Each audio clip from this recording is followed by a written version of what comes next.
The Echo of the Sunstone. Prologue. The Starseed. The wind at the summit of the Sleeping Ute Mountain did not howl. It hummed. Dr. Oren stood at the center of the high-altitude meadow, a place the local Ute and Navajo guides had refused to enter. To the untrained eye, it was merely a geological anomaly, a perfectly circular depression where the flora grew with an unnatural, vibrant resilience. But Oren, his hands still stained with the dust of the Chronicle Room, knew better. He wasn't looking for pottery shards anymore. He was looking for the ghost of a miracle. The sun began to dip behind the jagged teeth of the Rockies, casting long, bruised shadows across the crater. Oren reached into his pack and pulled out the charcoal rubbings he had made of the final mural. It depicted the medic, Jax, standing hand in hand with the healer, Chamali. Between them, the artist had painted a small golden sun, not in the sky, but within Chamali's womb. It was the ultimate proof of the astronauts' humanity. They weren't just teachers, they were ancestors. Their biology had been compatible enough to weave a new thread into the DNA of the Colorado Plateau. Oren's metal detector, a high-end piece of equipment that had remained silent for hours, suddenly emitted a sound that made him freeze. It wasn't the harsh buzz of iron or the chirp of aluminum. It was a melodic, multi-tonal chime that seemed to vibrate in his very teeth. He knelt, digging frantically through the topsoil and the tangled roots of mountain grasses. 6 inches down, his trowel struck something that didn't yield. He brushed away the earth with trembling fingers. It was a small, heavy cylinder, no larger than a flute, made of a translucent, pearlescent material that felt neither like metal nor stone. It was warm to the touch, impossibly warm, as if it had been sitting in the sun for hours, despite the biting mountain chill. As Oren lifted it, the object sensed the pulse in his thumb. A soft violet light began to ripple through its core, rhythmic and steady. A data core, Oren whispered, his voice cracking in the thin air. Or a beacon. He stood up, holding the artifact toward the darkening sky. In that moment, the vastness of the great abandonment made sense. The empty cities of Mesa Verde weren't monuments to a failed civilization or a desperate flight from drought. They were cocoons left behind by a species that had finally grown wings. High above, the first stars began to pierce the velvet canopy of the atmosphere. One light, hovering near the constellation of Orion, seemed to flicker with the exact same violet hue as the cylinder in his hand. Oren didn't feel the cold anymore. He felt a profound, terrifying sense of belonging. The Anasazi hadn't vanished into the earth. They had reclaimed their place in the great circle, and as the artifact pulsed against his palm, Oren knew that the story wasn't over. It was just waiting for someone to signal back. Chapter 1. The Star That Fell at Noon. Part 1. The World on the Mesa. The grinding never stopped. From before the first light crept over the canyon rim to long after the cooking fires had burned to orange coals, the sound of stone on stone was the heartbeat of the village. Women knelt at their metates in the cool shadows of the lower rooms, pushing and pulling the mano across the flat grinding stone with a rhythm so ancient it had worn grooves not just into the rock, but into the very posture of their bodies. Corn, white, blue, red, and yellow, was reduced to fine powder that would become the bread, the porridge, and the ceremonial cakes that sustained the 230 souls of the cliff, dwelling the people called Tsiya Hopi, the House of the Waiting Sky. Taza heard the grinding before he was fully awake. He lay on his sleeping mat, in the narrow room he shared with his younger brother Keto, staring at the low ceiling of plastered sandstone. Someone years ago had pressed a child's handprint into the wet plaster near the smoke hole, and it had dried there permanently, 5 small fingers splayed wide, as if reaching for something just beyond the stone. Taza had stared at that handprint every morning of his 22 years. Today, for reasons he could not name, it made him uneasy. He rose before Keto stirred, pulling his cotton mantle around his shoulders against the pre-dawn chill. October had arrived on the mesa with its usual indifference, stripping the scrub oak of its leaves overnight and leaving the canyon air with a sharp, mineral bite that tasted of coming snow. Taza ducked through the low doorway and emerged onto the first-level terrace, where the village was already assembling itself into the machinery of another day. The cliff dwelling of Tsiya Hopi was carved into a south-facing alcove of pale sandstone, 300 feet above the canyon floor. It was a city in miniature, a stacked, interconnected labyrinth of rooms, kivas, and storage chambers that climbed the natural curve of the alcove in 4 terraced levels. The lowest level housed the grinding rooms, the communal cooking areas, and the spaces where the weavers worked their upright looms. The second and third levels held the sleeping quarters, the family rooms, and the chambers of the clan mothers. The fourth and highest level, pressed almost against the ceiling of the alcove itself, was the domain of the sun priest, and the sacred storage rooms where the most powerful ceremonial objects were kept behind sealed doorways. From the terrace, Taza could see the entire canyon spread below him in the gray pre-dawn light. The canyon floor was a ribbon of cottonwood trees, their leaves already turned to gold and trembling in the morning breeze. A thin thread of water, the creek that had sustained the village for 3 generations, caught the first pale light and threw it back in silver fragments. Beyond the canyon walls, the mesa stretched in every direction, a vast flat tableland of juniper and piñon pine that rolled toward distant mountains, still capped with the previous winter's snow. It was, by any measure, a good place to live. "You're up early." The voice belonged to Shimali, the village healer.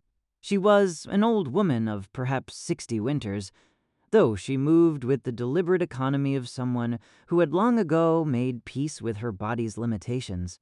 Her face was a landscape of deep lines, each one earned, and her eyes were the particular shade of dark amber that Taza had always associated with the eyes of hawks. She was sitting cross-legged, near the edge of the terrace, sorting dried herbs into small clay pots with her gnarled fingers. "I couldn't sleep," Taza said, settling beside her.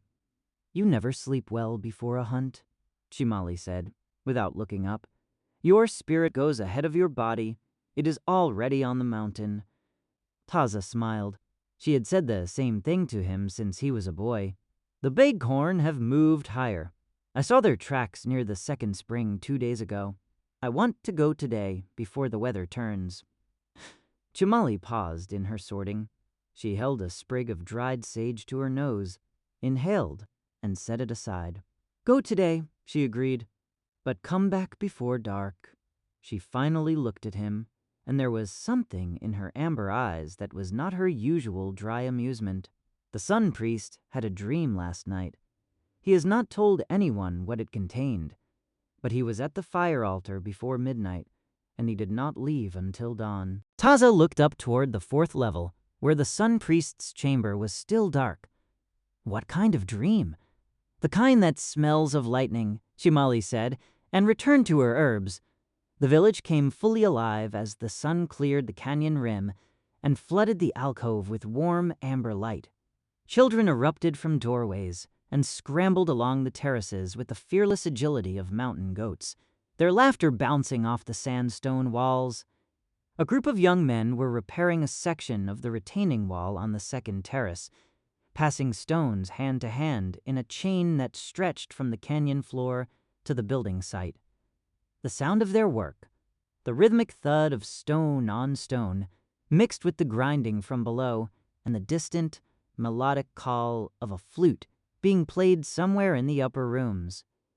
Taza gathered his hunting party at the base of the hand, and tow trail that connected the cliff dwelling to the canyon floor.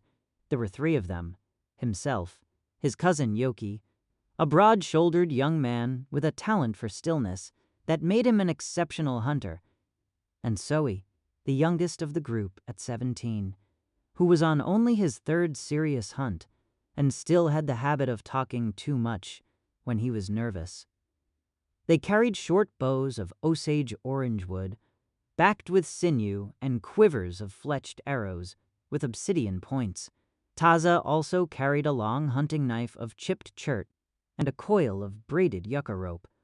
They wore light cotton kilts and deerskin moccasins that came up to the knee, and their hair was bound back with strips of rabbit fur. The descent to the canyon floor was a matter of muscle memory, a series of hand-carved footholds in the cliff face that Taza had been climbing since he could walk.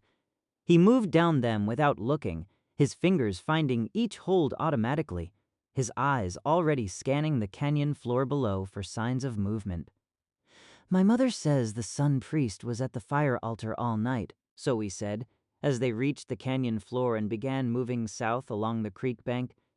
"Your mother talks too much," Yoki said pleasantly. "She says he saw something in the fire. A sign." "Everyone sees something in the fire," Yoki said. "My grandfather once saw a talking turkey in the fire. It told him to plant his corn 3 days early. He did. It frosted. He lost everything." Taza said nothing. He was thinking about Chamali's words, the kind that smells of lightning. They moved through the cottonwood grove in single file, following the creek south toward the point where the canyon opened onto the broader mesa. The morning was crystalline and still, the kind of October day that felt like a gift. Warm in the sun, cool in the shade, the sky an impossible, saturated blue that seemed to press down on the earth with a physical weight. A red-tailed hawk circled lazily above the canyon rim, riding a thermal with the effortless patience of a creature that had never once doubted its place in the world. Taza watched the hawk and felt for a moment the particular peace that only came to him when he was moving through open country with a purpose. The village, with its politics and its ceremonies and its grinding, fell away behind him. Out here, the world was simple. You tracked. You waited.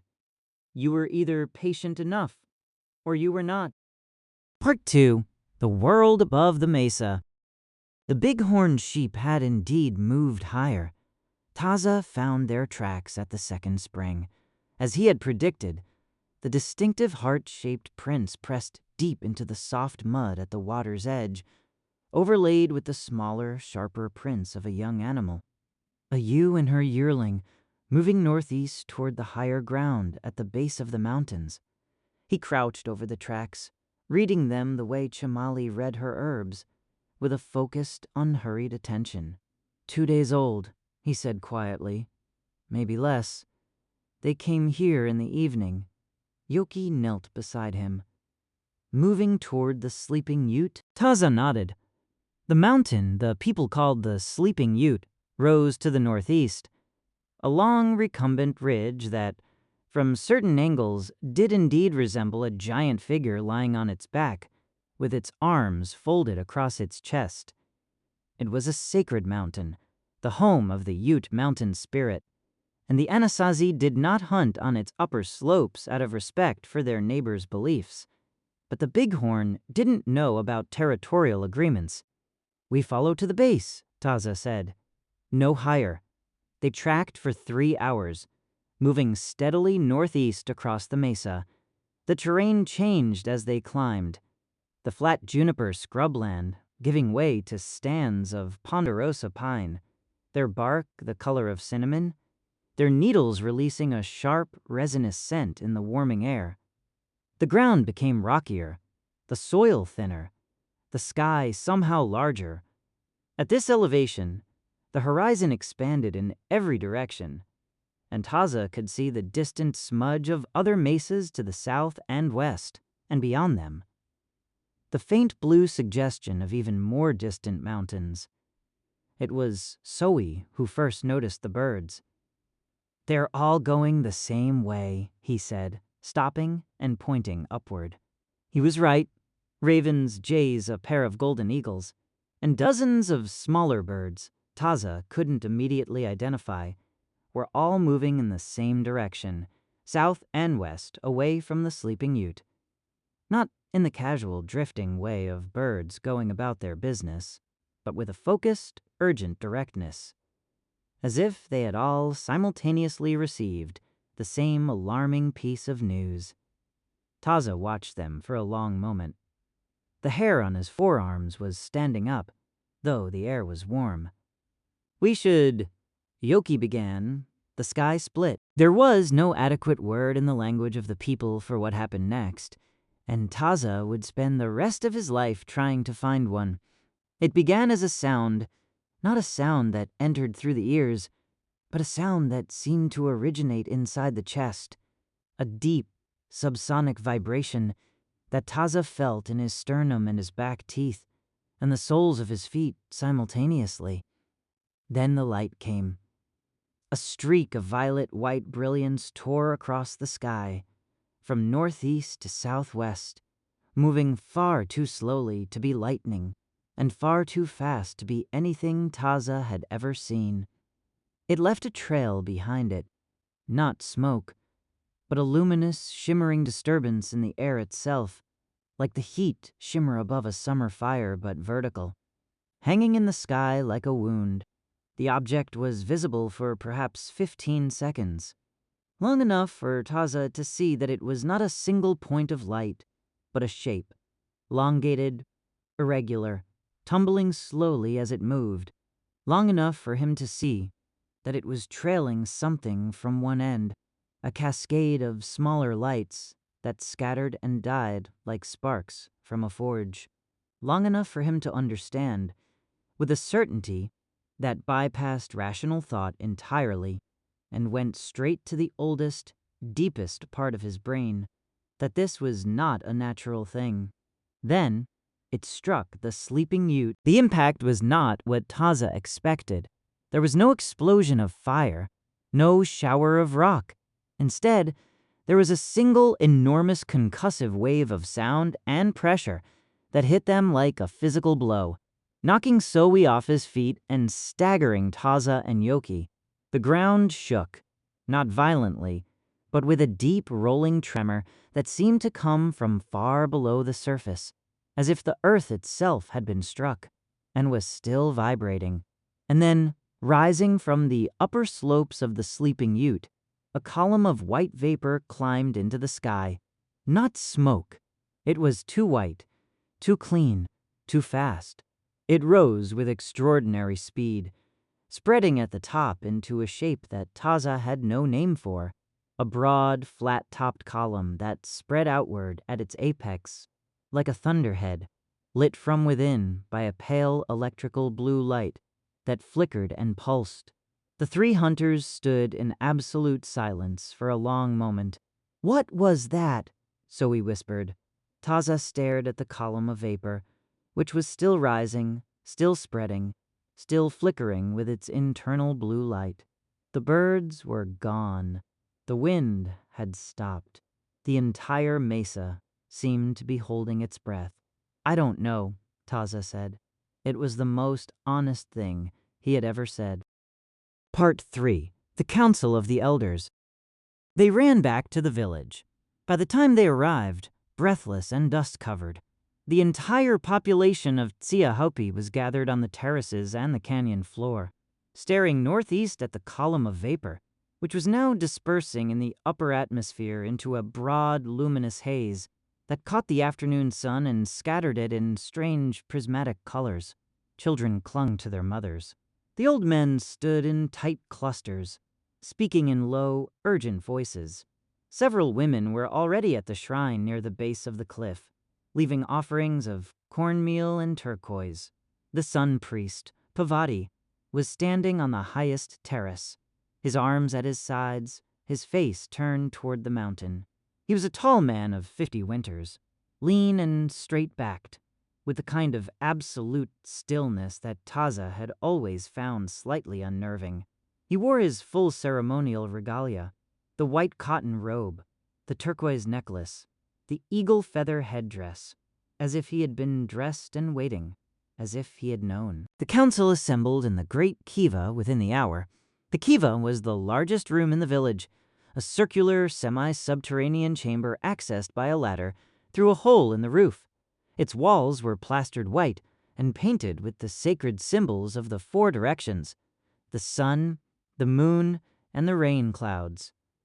A fire burned in the central pit, and the smoke rose through the roof hole in a thin, straight column.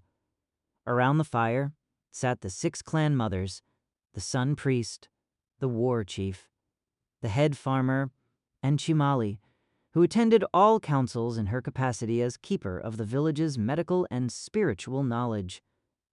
Taza was not a council member, but Pavati had sent for him specifically. He sat near the ladder, aware of the weight of the older eyes on him. "Tell us what you saw," Pavati said. His voice was calm, almost gentle, but it filled the kiva completely. Taza told them. He described the sound in his chest, the shape of the object, the trail of dying lights, the impact, the column of vapor. He spoke carefully and precisely, without embellishment, the way his father had taught him to report on a hunt. When he finished, the kiva was silent except for the soft crackling of the fire. One of the clan mothers, an ancient woman named Sihu, spoke first. "It is the sun, father," she said. "He has sent a piece of himself to the mountain. It is a sign of great favor." "Or great warning," said the war chief, a compact, scarred man named Honavi. "The mountain shook. The birds fled. These are not signs of favor." "The sun priest dreamed of this," said another clan mother. "Tell us, Pavati. Tell us what you dreamed." Pavati was quiet for a long moment, staring into the fire. When he spoke, his voice had lost its ceremonial flatness and become something more personal, more uncertain. "I dreamed of a stone that was not a stone," he said. "A stone that breathed, and inside it, people who were not people, but who were." He paused. "I dreamed that they were cold, and that we warmed them, and that in return, they showed us the shape of the sky from the inside." The kiva absorbed this in silence. "We must go to the mountain," Taza said. He hadn't planned to speak, but the words came out with a conviction that surprised him. "We must see what has fallen." Onovi looked at him sharply. "The Sleeping Ute is sacred ground. Something has fallen on it," Taza said. "Sacred or not, we need to know what it is. If it is a gift from the Sun Father, we should receive it. If it is a danger, we should know that too." Inmali, who had been silent throughout, spoke without looking up from her hands. "Send the boy," she said. "He has already seen it. His eyes are already open to it." She paused. "Send me with him." Part 4. The Ascent. They left at dawn the following morning. Pavati had selected the group with care. Taza as scout and leader, Yoki and 2 other warriors named Cho and Maso for protection, Tamali for her knowledge of healing and the spirit world, and a young man named Sikyatsi, who was the village's most skilled artist and whose job it was to observe and remember everything he saw with perfect accuracy so that it could be painted on the walls of the chronicle room upon their return. They carried food for 4 days, water in sealed clay vessels, weapons, and Chamali's medicine bundle, a large, soft-sided bag of cured deerskin that contained her dried herbs, her bone needles, her obsidian lancets, and a dozen other tools of her trade. They also carried, at Pavati's insistence, a bundle of sacred prayer sticks and a pouch of cornmeal for offerings. The first day's travel took them across the mesa and into the foothills of the Sleeping Ute. The landscape changed dramatically as they climbed, the pinon and juniper giving way to ponderosa pine. then to spruce and fir as the altitude increased. The air grew thinner and colder, and their breath began to mist in the shadows. The trail, such as it was, wound through boulder fields and across steep, grassy meadows where the last of the autumn wildflowers were dying in the frost. Strange things began to happen as they climbed higher. The first sign was the silence. Not the comfortable silence of a forest at rest, but an absolute pressurized silence, as if the mountain had been sealed under glass. No birds, no insects, no wind in the trees, just the sound of their own footsteps and breathing, which seemed unnaturally loud in the stillness. The second sign was the smell, a sharp, clean, metallic scent that none of them could identify. Not sulfur, not iron, not anything that belonged to the natural world of the mesa. It grew stronger as they climbed, and by the second day, it was strong enough to taste on the back of the tongue. The third sign was the static. Taza noticed it first on the morning of the second day, a faint tingling in his fingertips when he touched the bark of a tree, a slight crackling when he ran his hand through his hair. By midday, it had intensified to the point where, touching metal, the tip of an arrowhead, the blade of a knife, produced a visible spark. Zoe, who had insisted on joining them despite not being selected, yelped when he touched his own bow and received a sharp shock that made his fingers numb for an hour. "The air is alive," Chamali said, holding her hand out and watching the fine hairs on her forearms stand upright. She did not seem frightened. She seemed fascinated. On the afternoon of the second day, they found the first debris. It was a fragment of the silver material, a piece roughly the size of a man's hand, curved like a section of a pot but impossibly thin, impossibly light. Taza picked it up and turned it over. One side was smooth and reflective, like still water, and he could see his own face in it with a clarity that no polished stone or copper mirror had ever achieved. The other side was covered in a pattern of fine lines and dots that were clearly not random. They had the organized, purposeful quality of writing, though no writing Taza had ever seen. Tsiya immediately produced a piece of smooth sandstone and a stick of charcoal and began copying the pattern with intense concentration. They found more fragments as they climbed, some small, some large enough to require 2 men to lift, all of the same silver material, all bearing the same fine line patterns on their inner surfaces. The debris field formed a rough line pointing northeast toward the summit, as if the object had been shedding pieces of itself as it fell. Part 5. The crater. They smelled the crater before they saw it. The metallic scent had been building for hours, but as they crested the final ridge below the summit, it hit them with a sudden, overwhelming intensity, sharp and electric and utterly alien, like nothing the earth had ever produced. Taza stopped at the ridgeline and looked down. The crater was perfectly circular.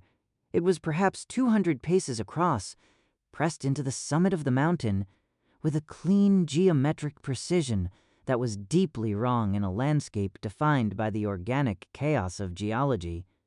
The rim was raised slightly above the surrounding terrain, a low wall of fused and vitrified rock that glittered in the afternoon sun like black glass. Inside the rim, the ground was smooth and flat, not bare rock, but a surface of the same silver material as the debris fragments, though here it was intact. A vast, shallow dish of shimmering metal that reflected the sky above it in a single perfect image.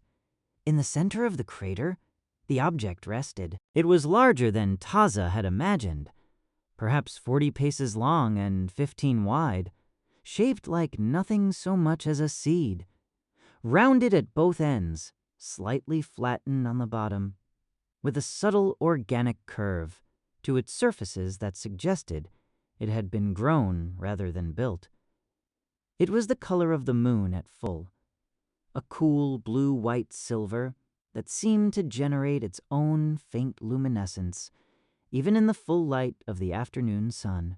Along its flanks, a series of dark lines marked where sections of the hull had been torn away, and from these wounds, thin tendrils of the white vapor still drifted upward into the cold mountain air. The group stood at the crater rim in absolute silence. Then Kimali said very quietly, "There, by the breach." Taza looked. Near the largest of the hull wounds, where a section of the silver skin had peeled back to reveal a dark interior, 3 figures lay on the vitrified ground. They were clad in the silver material, full-body coverings that enclosed them from head to foot, with smooth, featureless helmets that reflected the sky. They were not moving. "Are they alive?" Yoki asked. "I don't know," Taza said. He was already moving down the inner slope of the crater rim. Anavi had given him strict instructions. Observe, do not touch, return with information.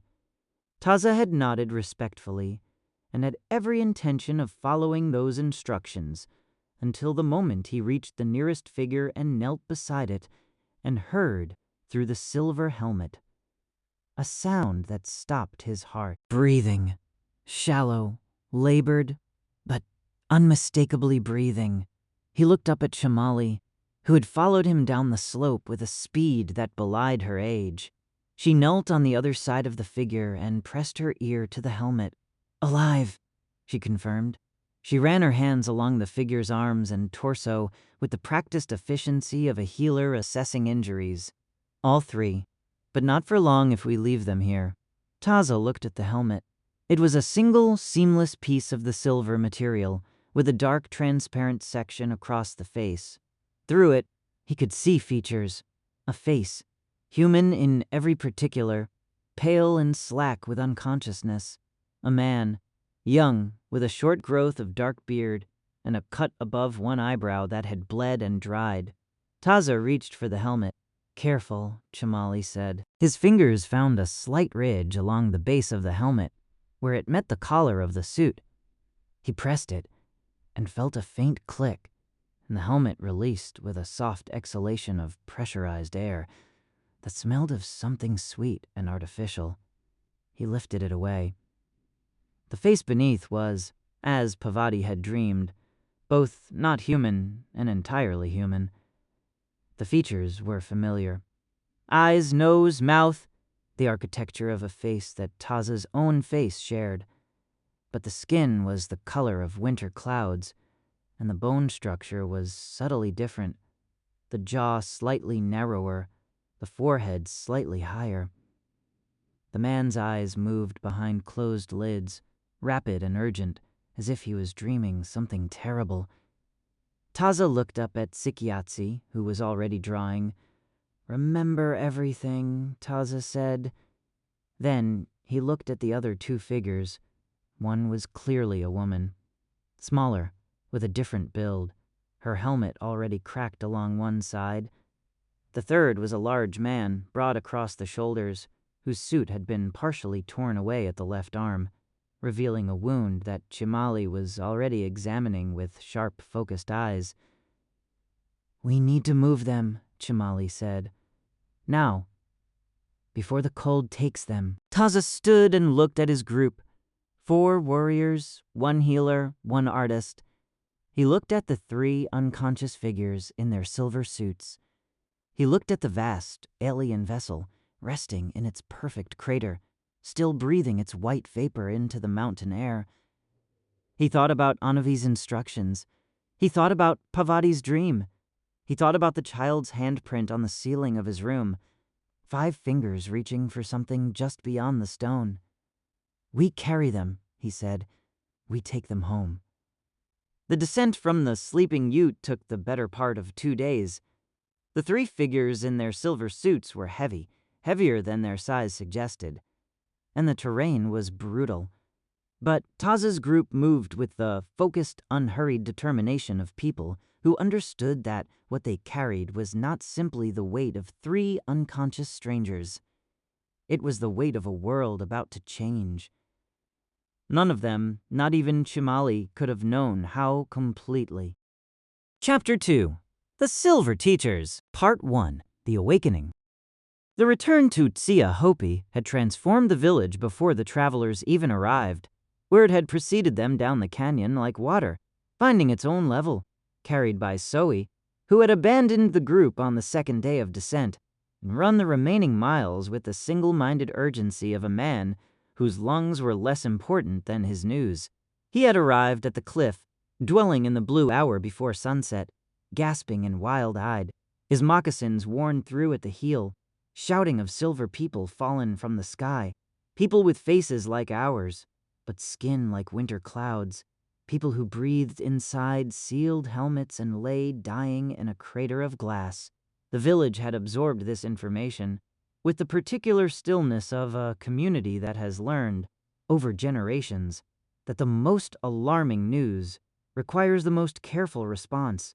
By the time Taza and the others descended the final hand and toe trail, the entire population of Tsiya Hopi was waiting. The canyon floor was crowded in a way Taza had never seen outside of the great ceremonies. Children pressed against their mothers' legs, faces half hidden in cotton mantles. Warriors stood in loose clusters near the base of the cliff, their hands resting with studied casualness on their clubs and knife handles. The weavers had abandoned their looms. The farmers had left their terraces. Even the old men, who rarely descended from the upper levels, had made the climb down and stood now in a line near the creek, leaning on their walking sticks, their ancient eyes sharp and hungry with curiosity. The clan mothers stood at the front of the gathering, arms folded beneath their mantles, their expressions carved from the same sandstone as the cliff behind them. They were the true authority of Tsiya Hopi, 6 women who between them held the accumulated wisdom of 6 family lines stretching back beyond memory. They had seen drought and flood, war and peace, the birth of children and the death of elders. They had never seen anything like this. The sun priest Pavati stood slightly apart from the clan mothers, at the precise center of the canyon floor, as if he had calculated the exact spot where the returning party would arrive and positioned himself accordingly. He wore his full ceremonial regalia, the white cotton robe with its geometric border of black and red, the turquoise necklace that had been in his family for 4 generations, the eagle feather headdress that added a foot to his already considerable height. His face was an impassive mask, but his eyes moved with quick, intelligent attention over the silver-suited figures being carried on their litters. Taza lowered the first of the strangers, the unconscious man he now knew as Cal, onto a woven reed mat in the center of the plaza. The mat had been placed there deliberately, he realized. Someone had prepared for this. Chimali knelt beside the figure immediately, pressing her ear to his chest, checking the pulse at his throat with practiced fingers. The other 2 silver-suited figures were placed beside him, the smaller woman with the cracked helmet and the large man whose arm had bled through the improvised bandaging they had applied on the mountain. The crowd pressed closer. Taza heard the murmuring begin, a low, collective sound, like wind moving through the canyon, 100 voices processing the same impossible sight. He straightened and looked out at the gathered faces and felt the weight of what he had done settle fully onto his shoulders for the first time. He had brought strangers into the village, strangers from the sky, strangers whose nature was unknown, whose intentions were unknown, whose very existence challenged every story the people had ever told about the shape of the world. Pavati approached and stood beside Taza, looking down at the 3 pale faces. "These are the ones," he asked quietly. "These are the ones," Taza replied. The priest crouched with the fluid ease of a man who had spent decades in ceremonial postures and touched his fingertips to each forehead in turn. A gesture of assessment that was also a gesture of greeting, the way one acknowledged a spirit whose nature was not yet determined. His lips moved silently. Then he rose and turned to face the gathered village, and his voice, when he spoke, carried the full authority of his office. "None here will touch the visitors except Shimali and the hunters who found them. The kiva of healing will be their home. Cornmeal will be offered at the 4 directions. Songs will be sung through the night. and we will wait." He paused, letting the silence do its work. "These are not spirits. They are not enemies. They are not yet known to us. We will treat them as we treat all unknown things, with respect, with caution, and with open eyes." He looked at Taza. "You will stay with them?" It was not a question. They carried the strangers into the healer's kiva, a broad, circular chamber sunk 3 feet below the plaza level, cool and dim and smelling of dried herbs and old smoke. Its walls were plastered white and painted with the sacred symbols of the 4 directions, the sun, the moon, and the rain clouds that the people prayed for every summer. A fire burned in the central pit, its smoke rising in a thin, straight column through the roof hole above. Along the curved walls, Chimali's tools and medicines were arranged with the precise organization of a woman who knew that in a crisis, a moment spent searching for the right herb was a moment that could cost a life. Chimali worked without speaking for the first hour. She stripped away the damaged sections of the suits where she could, cutting through the silver material with her obsidian blade, which barely marked it, and eventually finding the seams and releases that allowed the garments to be opened.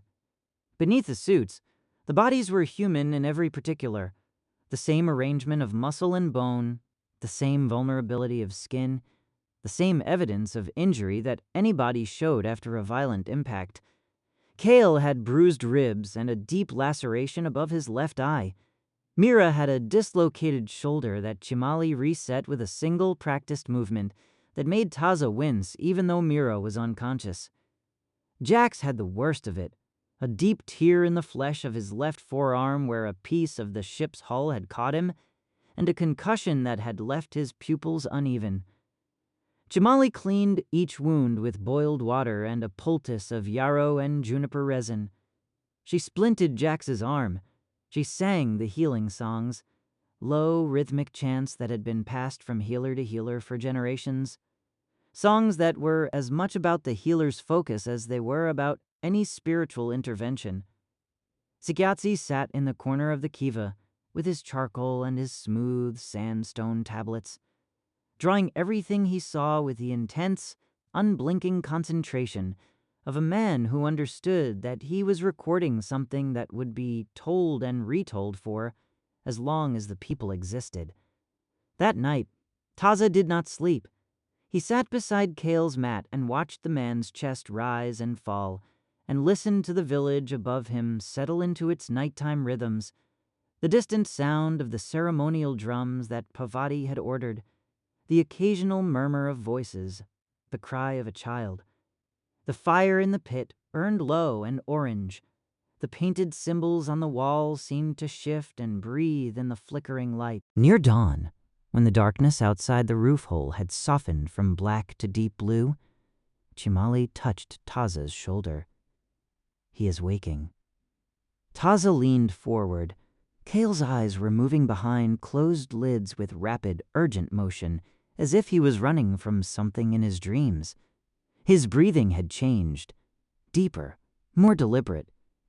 His hands, which had been slack at his sides, had curled into fists. Then, with a sharp intake of breath that sounded like ice cracking on a winter pond, his eyes opened. They were gray-blue, the color of the sky in the hour before a storm, and they were filled with a terror so raw and immediate that Taza felt it in his own chest. Kale jerked upright, tearing at the remnants of his suit, his mouth open in a soundless shout.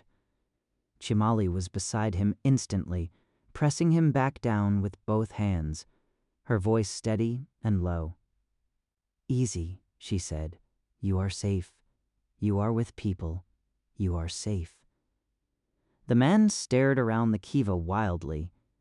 The round walls, the ladder leading up to the pale morning light, the painted spirals, Taza's face, Chimali's face, the other 2 unconscious forms beside him. He was breathing in rapid, shallow gasps, his eyes moving from surface to surface, as if cataloging threats. Taza recognized the look. He had seen it on young warriors after their first battle, the body still running on the chemicals of survival, even after the danger had passed. He offered the man a gourd of warm water sweetened with dried sage. Kale took it with shaking hands and drank greedily, spilling some down his chin, not caring. When the gourd was empty, he held it in both hands and stared at it as if it were the most remarkable object he had ever seen. After a long moment, his breathing slowed. He tried to speak. His voice cracked into nothing, a dry, broken sound like a snapped twig. He swallowed, tried again. Where am I? The consonants were strange, the vowels shaped by a mouth that had learned different sounds in a different world. But the words were recognizable, not identical to the language of the people, but close enough, in the way that two rivers fed by the same distant mountain are close enough to share the same taste. Taza would think about this later, in the quiet hours, and understand that it was the most profound evidence of all, that language, like bone structure and blood type, had been carried across the stars unchanged. "This is the village of Tsiya Hopi," Taza said slowly and clearly. "You fell from the sky. We found you on the mountain. We carried you here." I stared at him for a long moment, his gray-blue eyes moving over Taza's face with an expression that was equal parts disbelief and desperate hope. Then he closed his eyes, and his face did something complicated, a series of emotions moving across it too quickly to name, like clouds crossing the sun. When he opened his eyes again, they were wet. "My name is Kale," he said. His voice was steadier now, though still rough. He pointed toward the unconscious woman, Mira, then toward the large man with the bandaged arm, Jax. Chimali leaned forward. "Are they alive?" "Yes." Kale's voice was certain.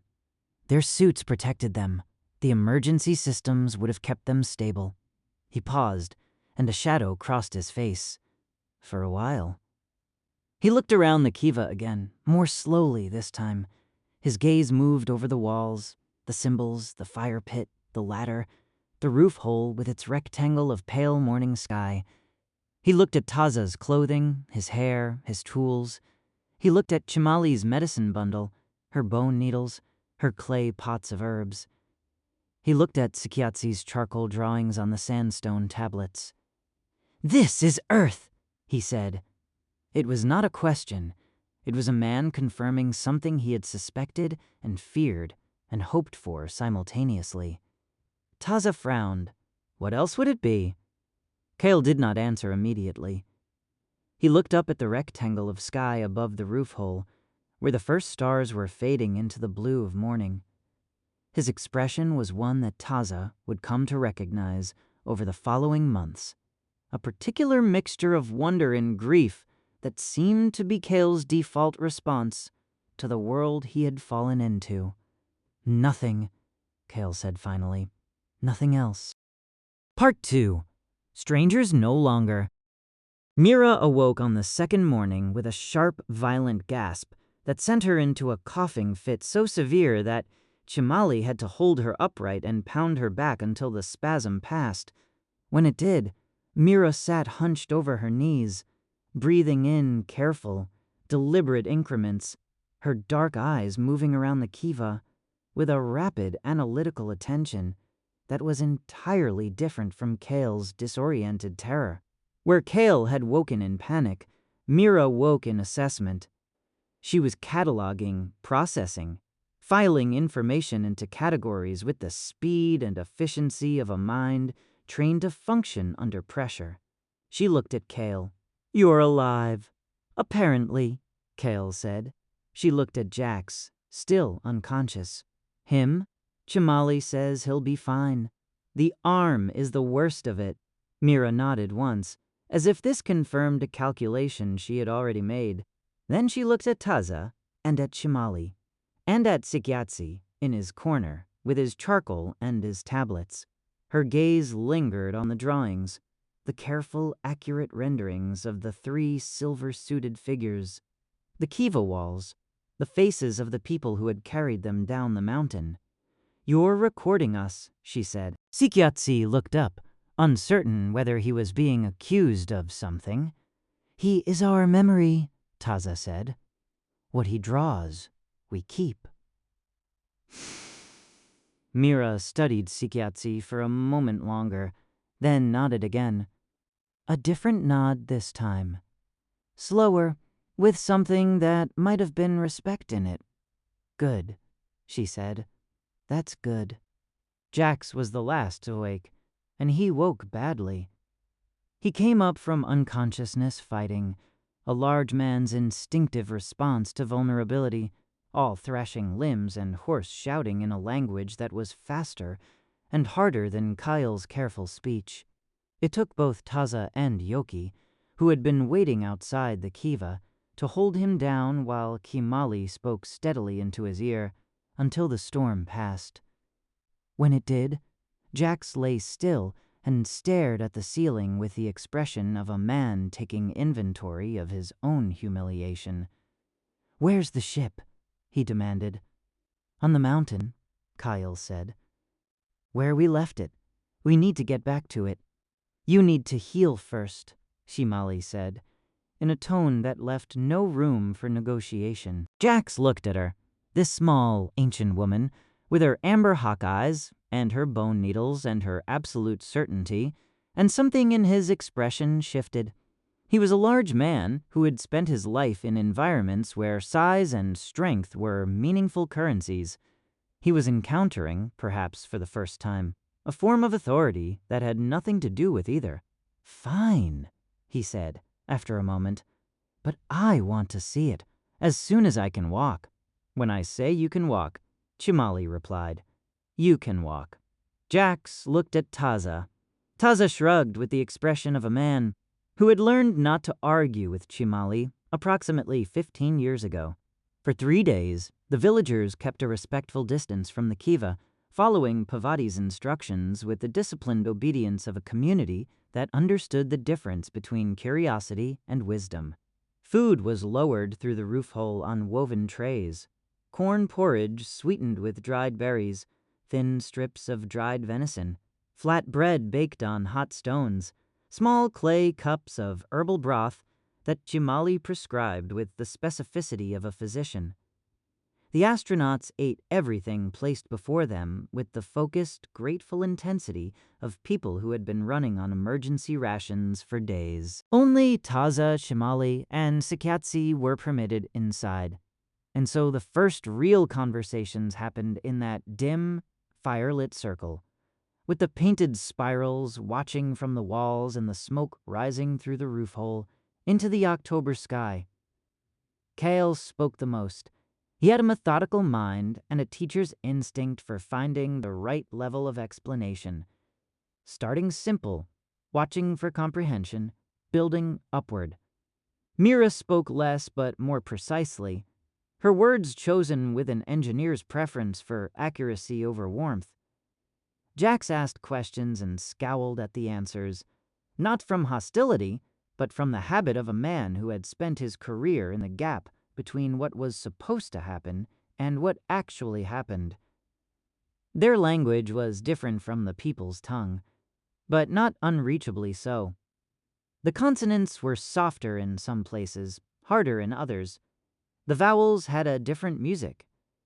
But the underlying architecture of the language, the way it built meaning from smaller pieces, the way it used tone and rhythm to carry emotional weight, was recognizable in the way that a song heard in a distant canyon is recognizable even when the words are unclear. Within days, Chimali and Taza could grasp enough to hold real conversations. Within a week, they were finishing each other's sentences. This, too, Taza would think about later. The ease of it, the way the language came, not like learning something new, but like remembering something old. Part 3. The Unthinkable Explained. On the fourth day, when all 3 astronauts were sitting upright and eating properly, and the color had returned to their faces, Kale asked to speak to the council. Povati agreed, with conditions.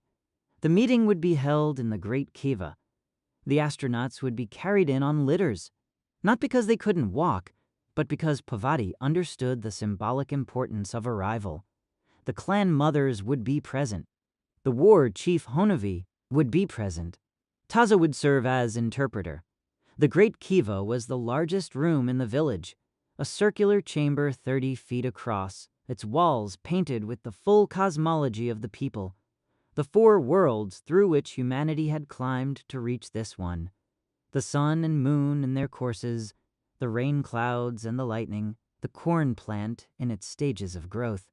The fire in the central pit was large and well-fed, and its light filled the chamber with a warm, amber glow that made the painted figures on the walls seem to breathe. The clan mothers sat in a semicircle on the north side of the fire. Povati sat at the east, the direction of the rising sun.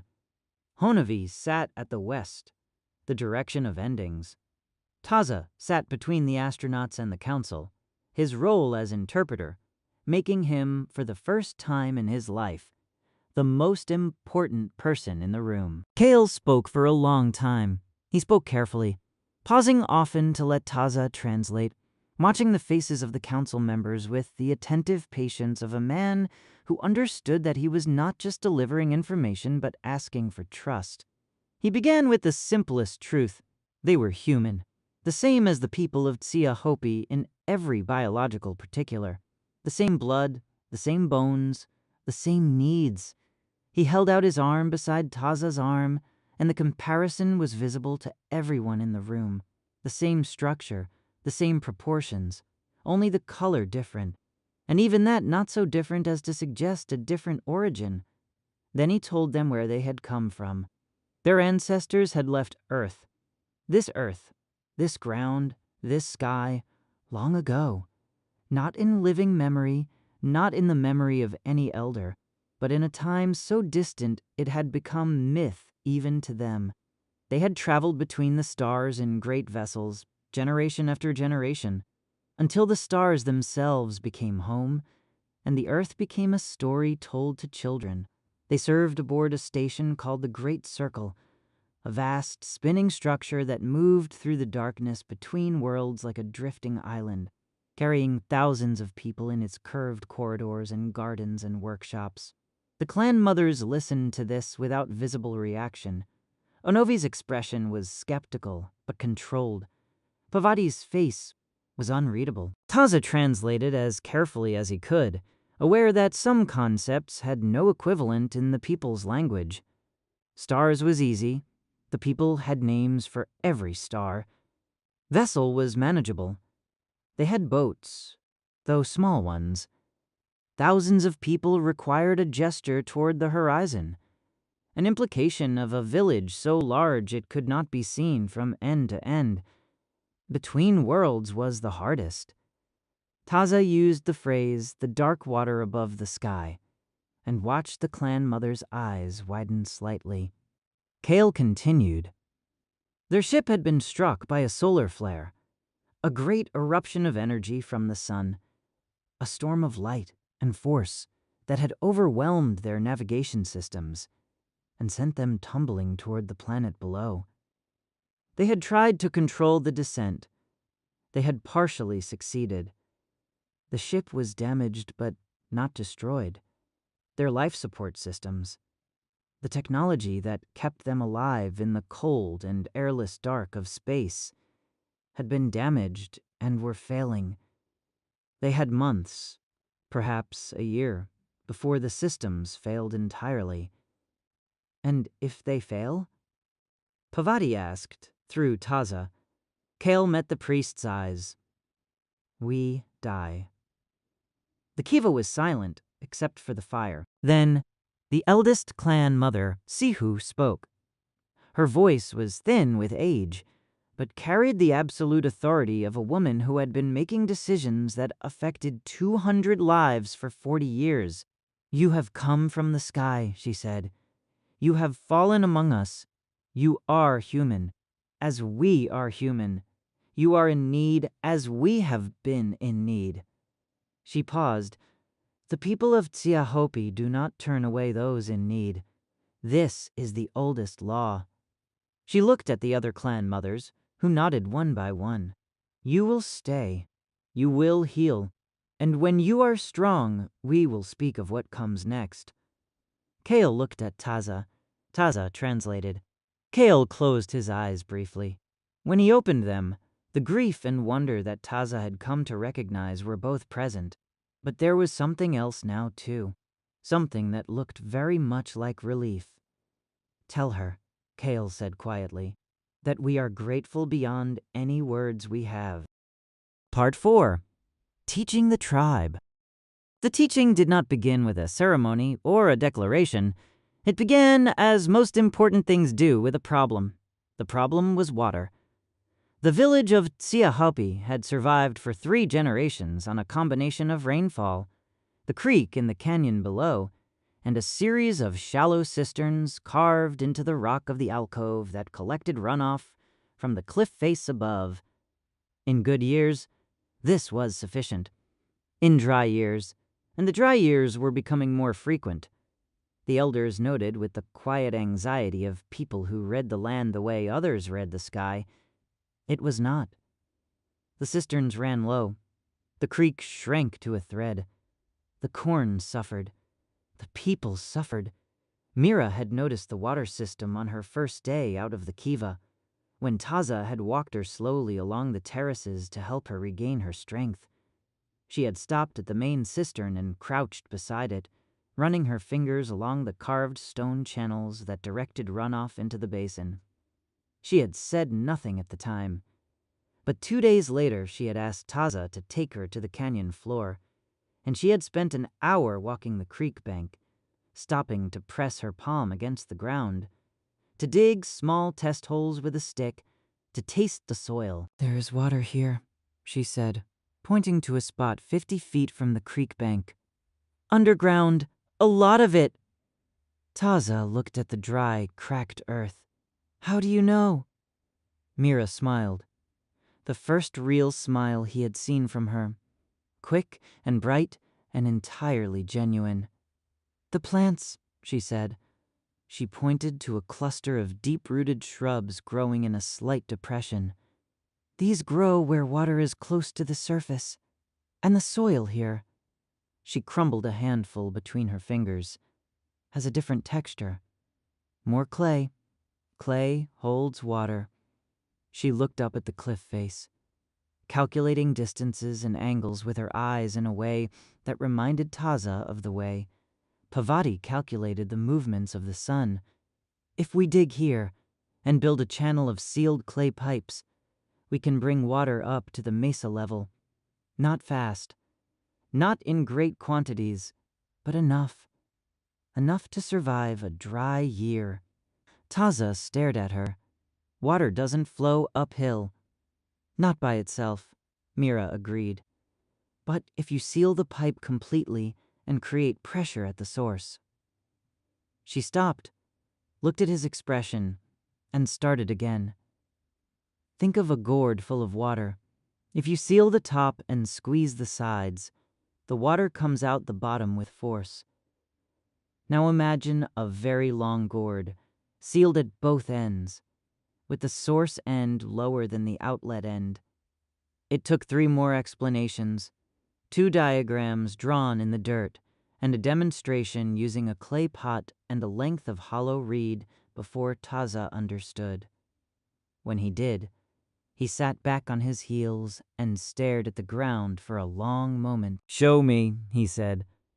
The construction of the water system took 4 months and the labor of 30 people. Mira directed every stage of it with a focused, tireless energy that earned her the village's respect more effectively than any ceremony could have.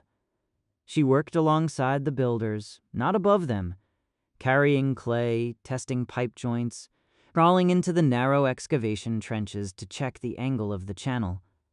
She learned the names of every worker. She learned their strengths and their habits. She learned which men worked best in the morning and which came alive in the afternoon, and she organized the labor accordingly.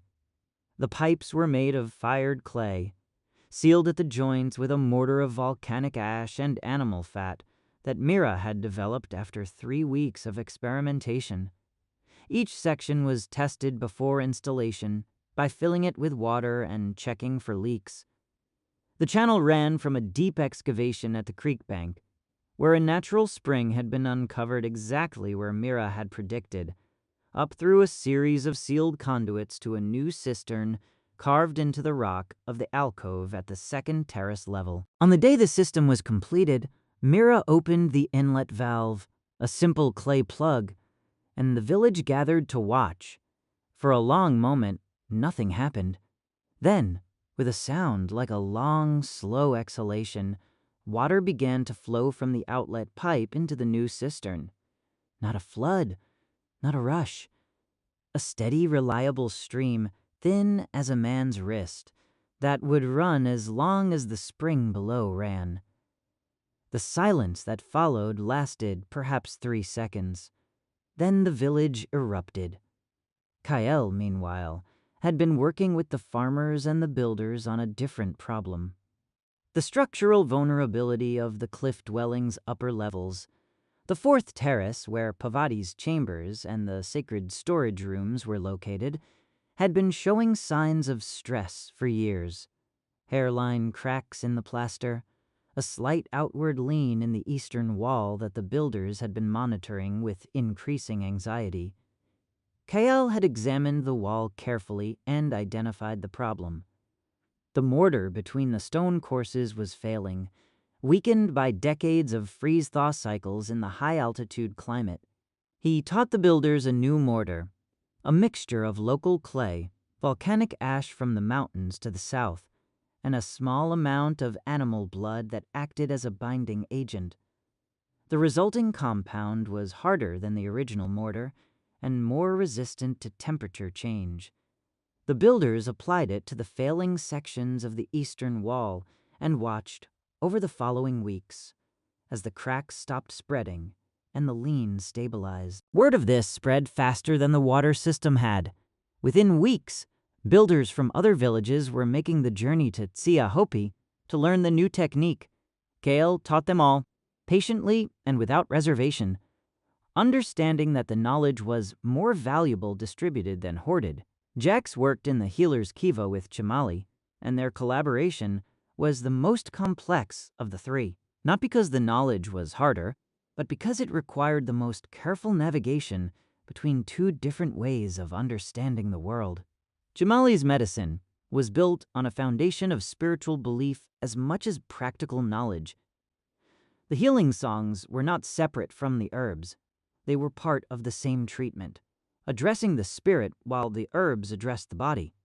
Jax, trained in a tradition that had long since separated the physical from the metaphysical, had to learn to work within a framework that did not make that distinction.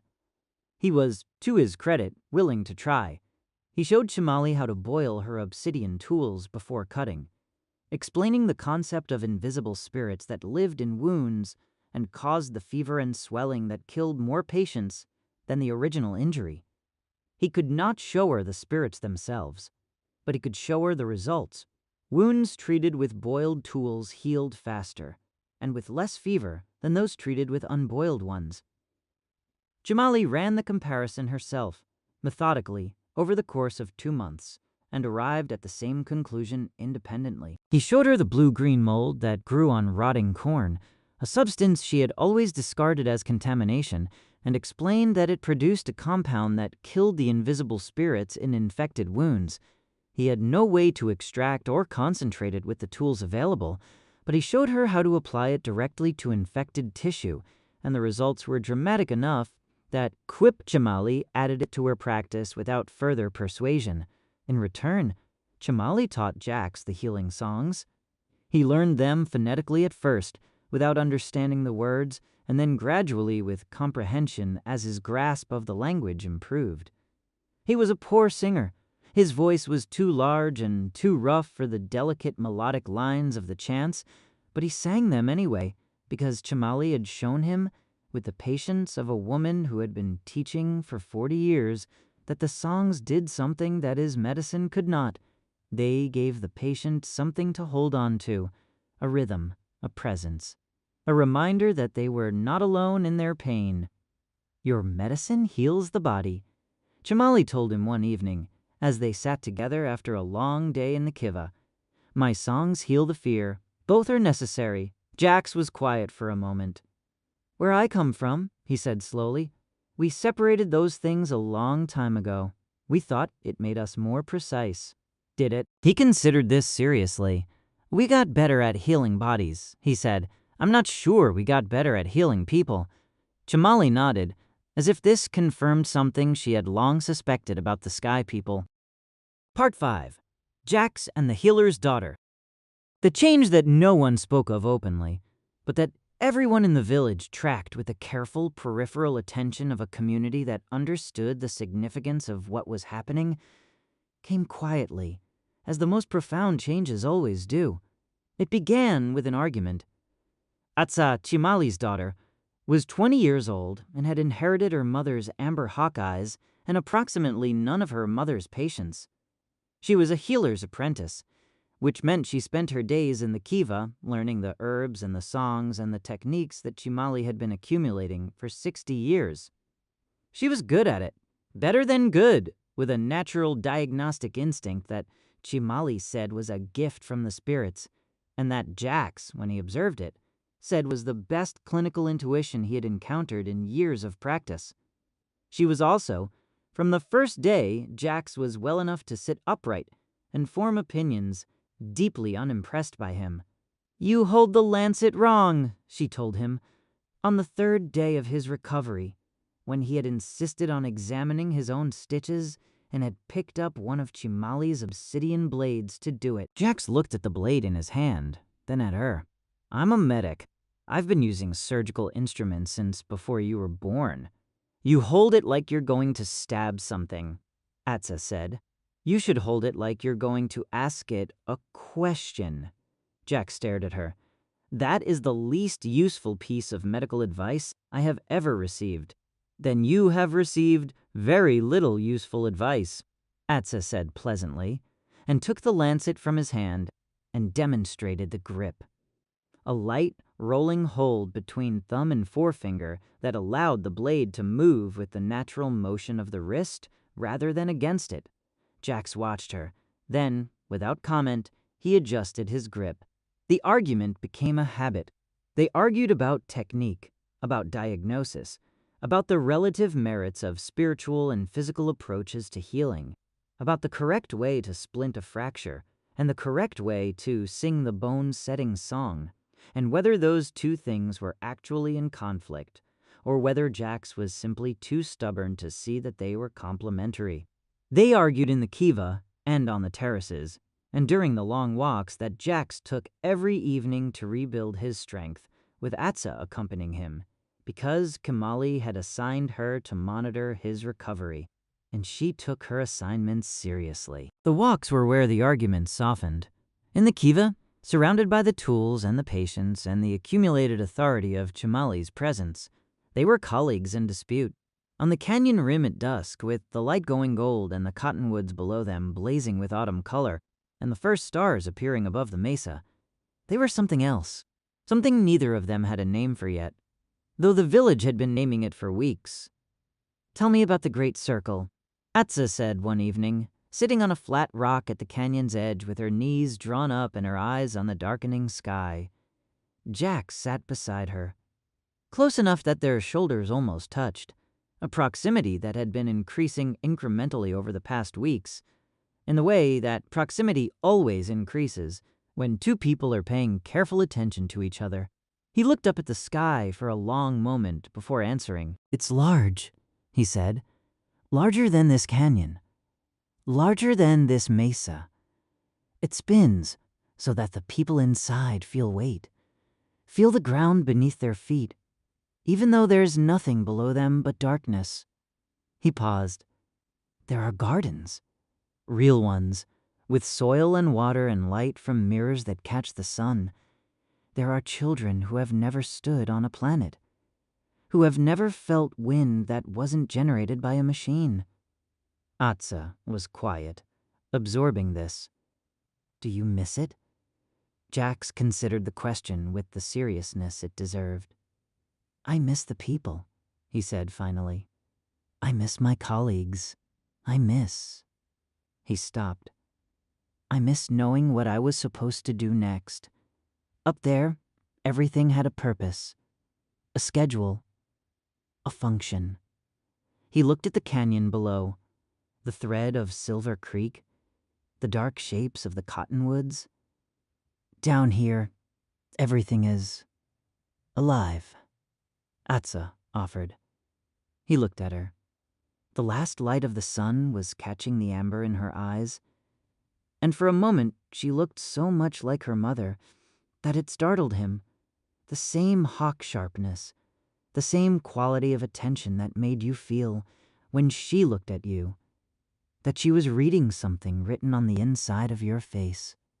Yes, he said. Alive. The silence that followed was the comfortable kind, the kind that two people only achieve when they have stopped performing for each other and started simply being present. Below them, the creek caught the last light and threw it back in fragments. Above them, the stars were coming out one by one, and Jax found himself looking at them differently than he ever had from the Great Circle. Not as navigation points or resource locations or the backdrop to a journey, but as something beautiful and indifferent and vast. You are from the sky, Atza said quietly. But you are also a man. Jack swallowed.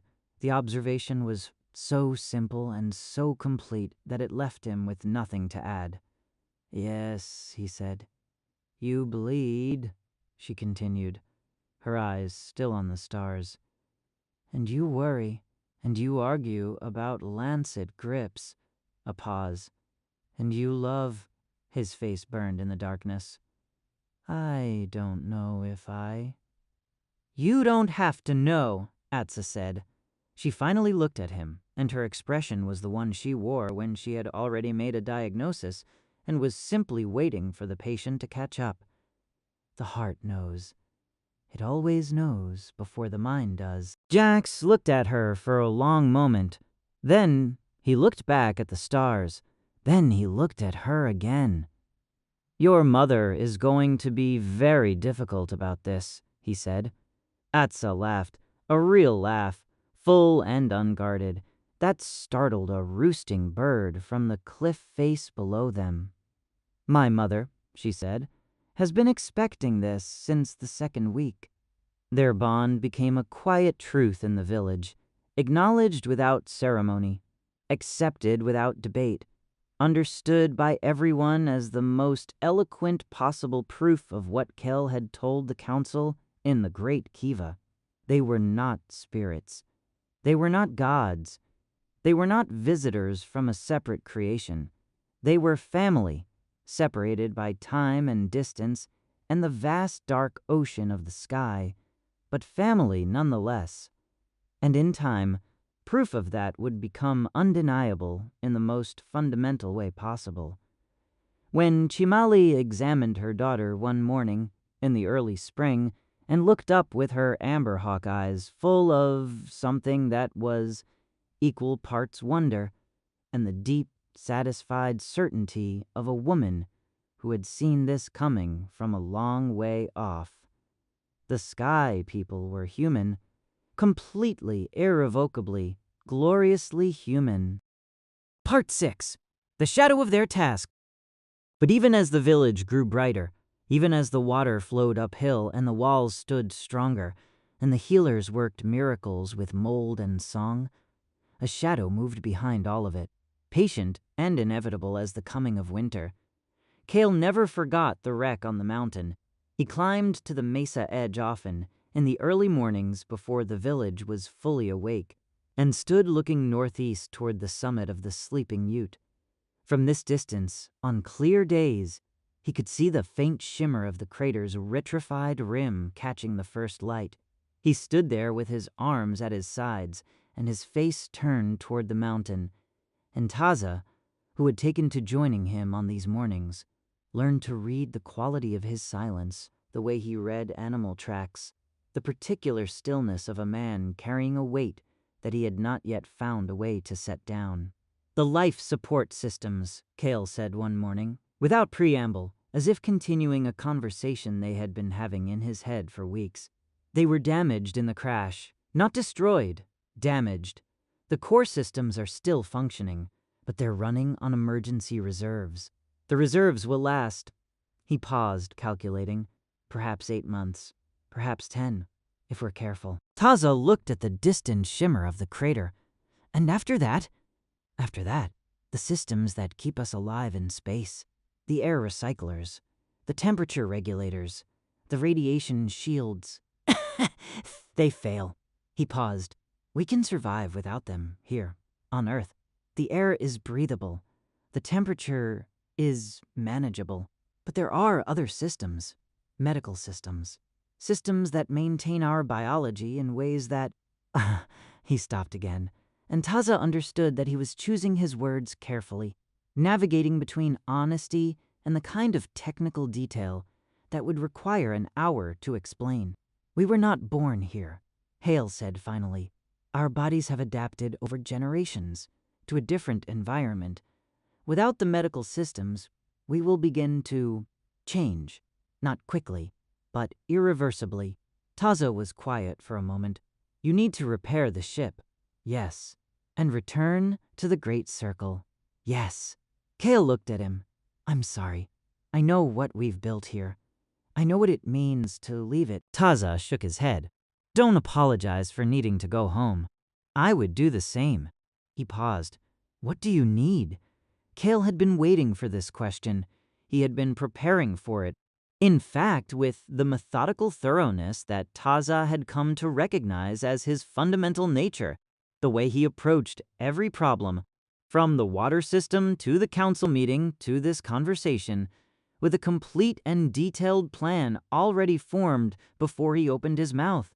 "The ship's hull can be repaired with materials available here," he said. "The navigation systems can be rebuilt. Mira has been working on the calculations for months. The propulsion system is the hardest. It requires specific minerals." He named them in his own language, then searched for equivalents. "A yellow metal, a silver-white metal that is heavier than it looks, and a black stone that burns with a blue flame. Gold, tellurium, a mineral Taza didn't immediately recognize but thought he knew where to find." "The labor will be significant," Cale continued. "The repairs will take months. We will need the help of the village, not just materials, but hands. People willing to climb the mountain and work on the ship." Taza nodded slowly. "And when it is done?" Cale met his eyes.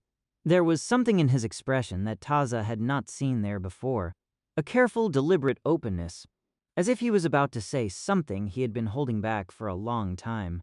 "When it is done," Cale said, "we will offer the village a choice." Taza waited. "The Great Circle is large," Cale said. "Larger than you can imagine. There is room. There is always room for people who bring knowledge and skill and—" He paused, and something moved across his face that was not quite a smile, but was close to one. "And people who know how to hold a lancet correctly." Taza looked at the mountain for a long time.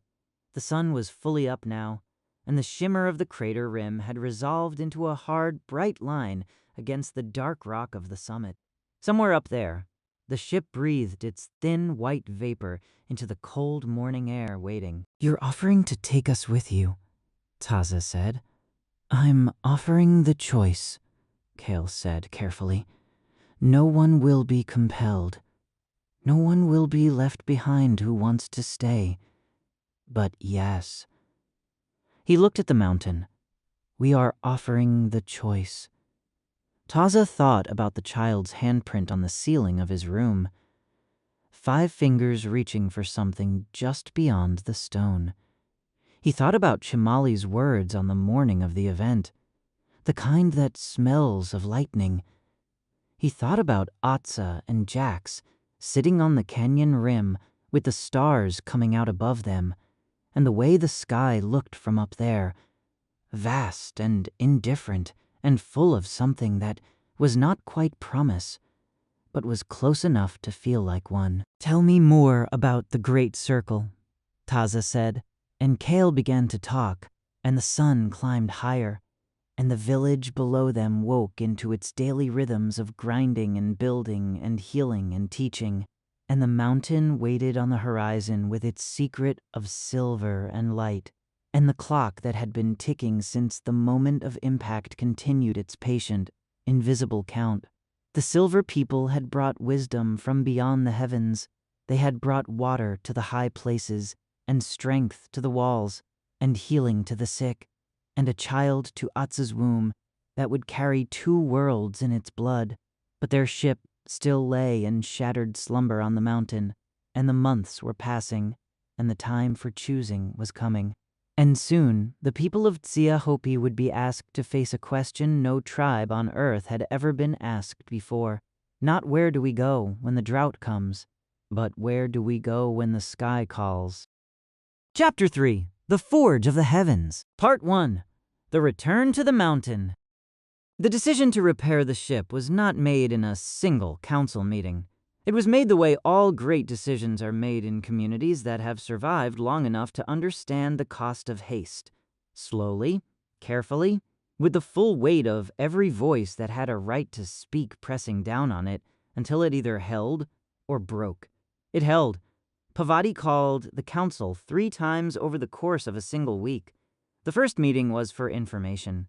Kale presented his assessment of the ship's damage, the materials required, the labor involved, and the timeline, with Taza translating and Sikiatsi recording every word in his careful charcoal lines. The second meeting was for questions. The clan mothers and the war chief and the head farmer asked everything they needed to ask, and Kale answered without evasion, including the parts of the answer that were uncomfortable. The third meeting was for decision, and it was the shortest of the 3, because by the time it convened, the council had already made up its mind. "We will help," Sihu said, speaking for the clan mothers with the finality of a woman who has already considered every alternative and found them wanting. "Not because we owe a debt, though we have received much, and giving in return is the law of the people. We will help because what has come to us is larger than our village, larger than our canyon, larger than anything our grandmothers' grandmothers could have imagined. And the people of Tsiya Hopi have never been small enough to turn away from something large." Onavi, the war chief, was less poetic, but equally decisive. "We will need to establish a camp on the mountain," he said, "a permanent one for the duration of the work. I will organize the warriors as a labor force and a guard. No one goes to the summit alone. No one works without a partner." He looked at Kale with the direct, assessing gaze of a man who had spent his life evaluating the reliability of other men under pressure. "You will tell us everything we need to know about the dangers, all of them, not just the ones you think we can handle." Kale met his gaze without flinching. "Everything," he agreed. The preparation took 3 weeks. Onovi organized the labor force with the precision of a man who had spent 20 years coordinating the defense of a cliff dwelling against raiders, which is to say, with an attention to logistics and human psychology that Kale privately found impressive. He divided the workers into teams of 8, each team with a specific function: excavation, transport, construction, and what he called the sky work, which was the direct repair of the ship itself, and which would be performed by the astronauts with selected village assistants. Mira spent those 3 weeks on the mountain. She went up alone on the first day, carrying only her tools and a pack of food, and she did not come back for 4 days. When she returned, she was thinner and windburned and vibrating, with a focused energy that Taza recognized as the particular excitement of an engineer who has fully understood a problem and can see, with complete clarity, the path to its solution. She spread her drawings across the floor of the great kiva and talked for 3 hours without stopping, and by the end of it, even Onovi, who had approached the entire enterprise with the skepticism of a man who had learned to distrust anything he couldn't hit with a club, was leaning forward over the drawings with his elbows on his knees and his eyes bright. The ship, Mira explained, had sustained damage in 3 distinct areas. The hull, the outer skin of the vessel, had been torn in multiple places by the violence of the impact, and sections of it had been shed during the descent, which was why the debris field on the mountain's lower slopes existed. The hull damage was the most visible and in some ways the least critical. The silver material could be repaired using a combination of the original fragments, which were scattered across the crater and the surrounding slopes, and a bonding compound that Mira could synthesize from local minerals. It would not be as strong as the original, but it would be strong enough. The navigation systems were more complex. The impact had shattered the primary navigation array, a network of crystalline components that processed the ship's positional data and calculated trajectories.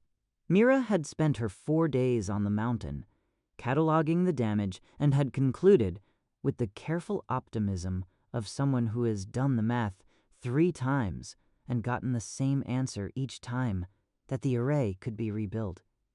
Not with the original components, which were destroyed beyond recovery, but with a substitute architecture using local quartz crystals, which were abundant in the mountain's geology, arranged in a configuration that Mira had been working out in her head since the 2nd week of her recovery. The propulsion system was the hardest. The ship's drive, the mechanism that would lift it from the crater and push it through the atmosphere, and eventually back to the Great Circle, required 3 specific materials in specific quantities: gold, for its conductivity; tellurium, a rare silver-white mineral that occurred in the mountains to the south and west; and a black, dense stone that burned with a blue flame when heated. A mineral that Taza, after a long conversation with the village's most experienced miner, identified as a deposit of galena-rich ore in a canyon 2 days' travel to the east. The quantities are significant, Mira said, looking at the assembled council. More than any single mining expedition could gather. We will need organized teams working multiple sites simultaneously over a period of months. How many months? Onovi asked. Mira looked at Kyle. Kale looked at the ceiling for a moment, doing calculations that Taza could not follow. 6, he said. If everything goes well.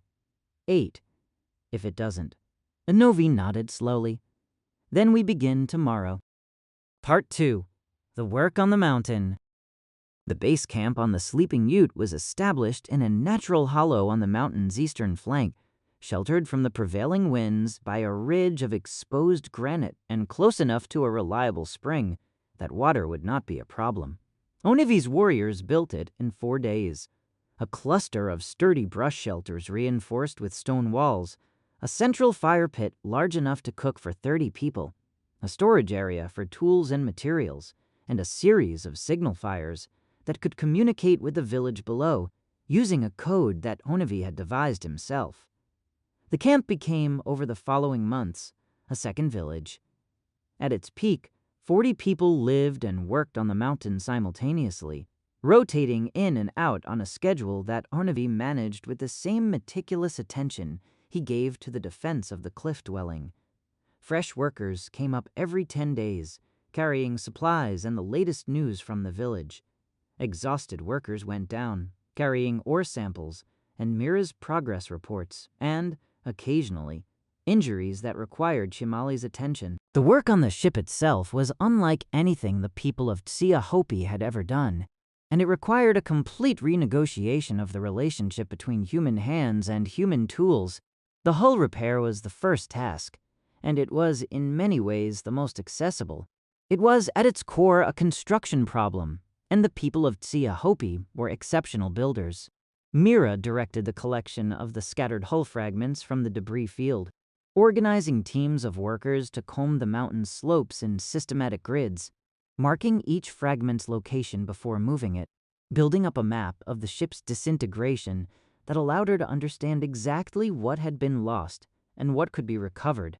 The bonding compound she synthesized from local minerals, a mixture of volcanic glass, iron oxide, and a resin extracted from pinyon pine, was applied to the hull fragments using flat stones heated in the fire. The process was slow and required a precision of temperature that Mira monitored obsessively, crouching over each repair, with her face inches from the work, her hands moving with a delicacy that the workers found both impressive and slightly unnerving. She taught the technique to 6 of the most skilled builders, and they became her hull repair team, a group of men and women who, over the course of 3 months, developed a collective expertise in working with the silver material that Mira said was better than anything she had seen in the workshops of the Great Circle. "You have better hands than we do," she told them one evening, examining a repair that one of the builders, a young woman named Hovi, had completed without supervision. "We've been using machines for so long that we've forgotten what hands can do." Hovi looked at her own hands, calloused, strong, stained with the bonding compound, and smiled with the quiet pride of a craftsperson who has been told that her craft matters. The navigation array reconstruction was Mira's personal project, and she worked on it with an intensity that sometimes frightened the workers assigned to assist her. She had set up a workspace inside the ship itself, in a chamber near the bow that had survived the impact largely intact, and she spent her days there, surrounded by quartz crystals of varying sizes and purities, arranging and rearranging them in configurations that she tested with a small device from her suit's toolkit that emitted a faint, high-pitched tone when the arrangement was correct. The quartz came from a vein in the mountain's granite that Taza had found on his 3rd week of searching, following Mira's description of what she needed with the same focused attention he brought to tracking game. The vein was deep, 30 feet below the surface, and extracting the crystals without damaging them required a technique that the village's miners had never used before. Kale worked with them on this, developing a method of controlled fracturing using water and fire that could split the granite along its natural planes without shattering the crystals within. It was painstaking work. It was also, Taza noticed, deeply satisfying to the miners in a way that ordinary ore extraction was not. There was something about the precision of it, the way each crystal had to be coaxed from the rock rather than forced. That appealed to the same instinct that made the best builders take pride in a perfectly fitted stone course. Jax managed the medical operations of the camp with the same combination of technical skill and hard-won human understanding that had made him effective in the village. He treated the inevitable injuries of heavy labor, crushed fingers, strained backs, the occasional broken bone from a fall on the mountain's treacherous upper slopes. And he did it with Chimali's methods as much as his own, singing the healing songs in his rough, imperfect voice, while he set bones and cleaned wounds, because he had learned that the songs did something his medicine could not. Atsa worked beside him. She was visibly pregnant now, her belly a quiet, daily proof of the impossible made ordinary, and she moved through the camp with the calm authority of a woman who has decided that the world's opinion of her situation is less interesting than the situation itself. The workers treated her with a respect that was partly for her healing skills and partly for what she represented, the living evidence that the sky people were kin, that the distance between the Great Circle and the canyon floor was a matter of geography rather than nature. Kale coordinated everything.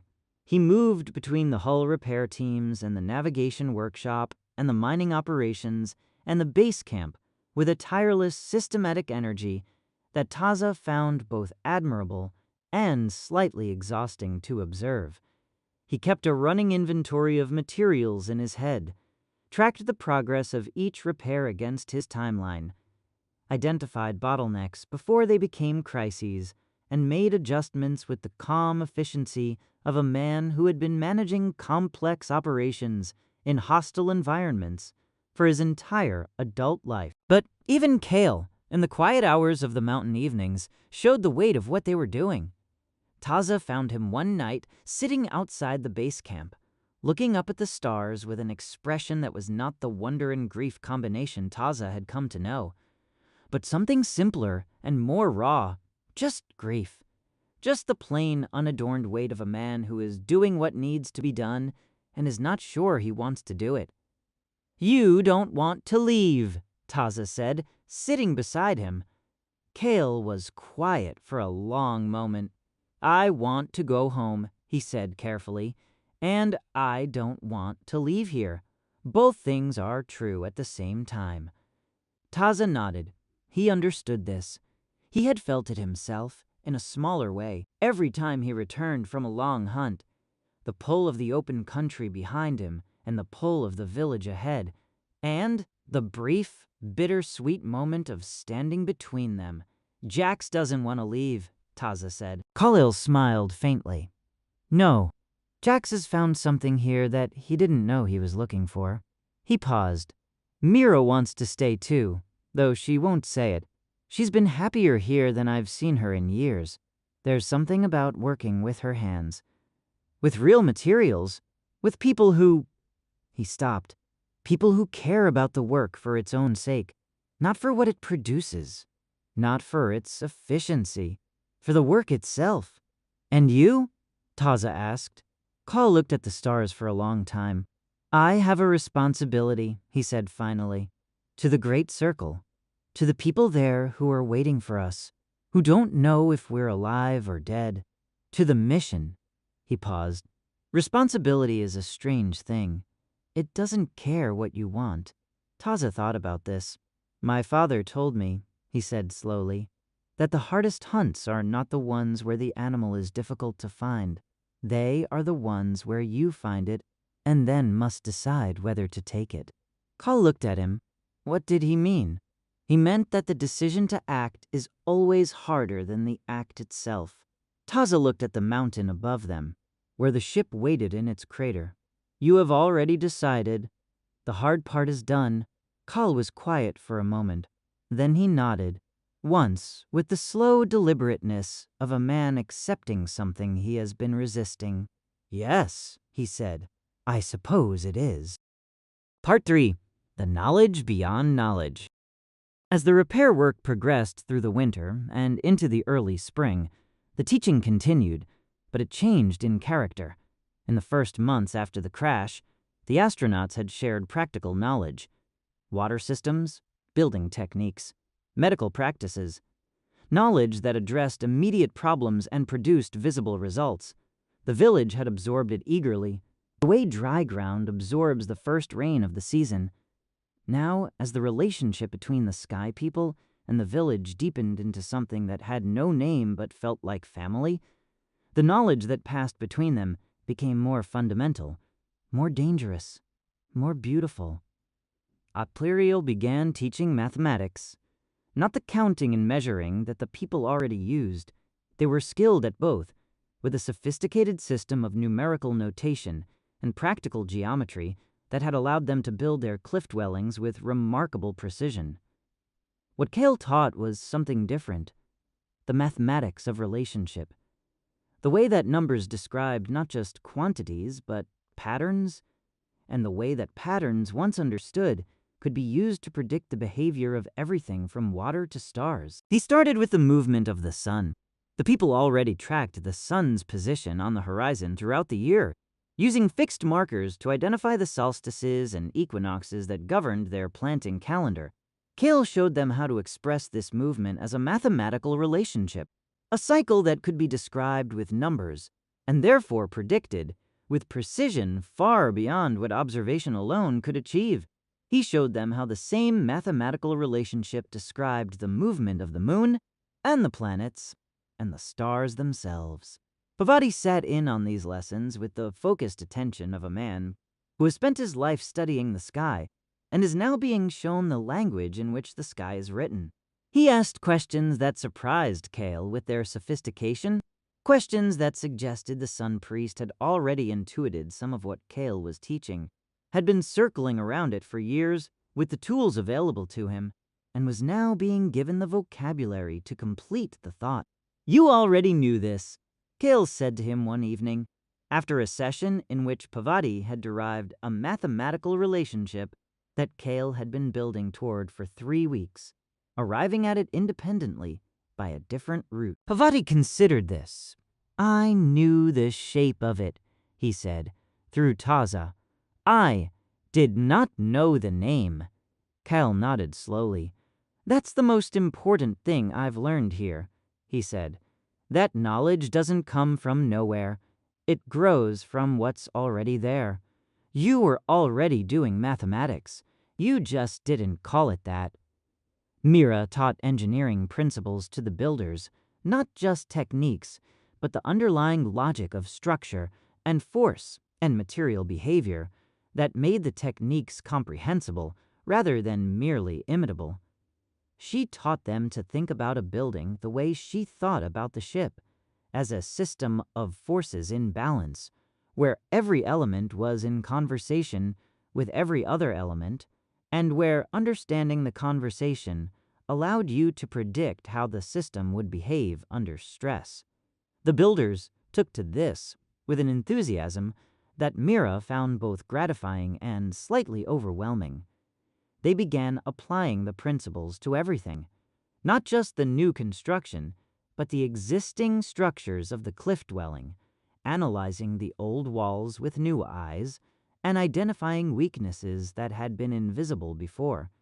They redesigned the water system's pipe joints using the new structural principles and reduced the failure rate by half. They developed a new method of corbelling the roof beams that distributed the load more evenly and allowed for larger interior spaces. They were not just learning, they were innovating, taking what Mira had given them and pushing it further than she had shown them in directions she hadn't anticipated. "This is what's supposed to happen," she told Taza one evening, watching a group of young builders test a new arch design they had developed without her input. "This is how knowledge is supposed to work. You give it away, and it grows." Jax's teaching had moved beyond medicine into something that was harder to name, a kind of integrated understanding of the human body and its relationship to the world it inhabited. He taught the healers about nutrition, about the specific substances in different foods that the body needed to function well, and why the combination of corn and beans and squash that the people had been growing for generations was, in fact, a nearly complete nutritional system, not by accident, but because generations of careful observation had selected for it.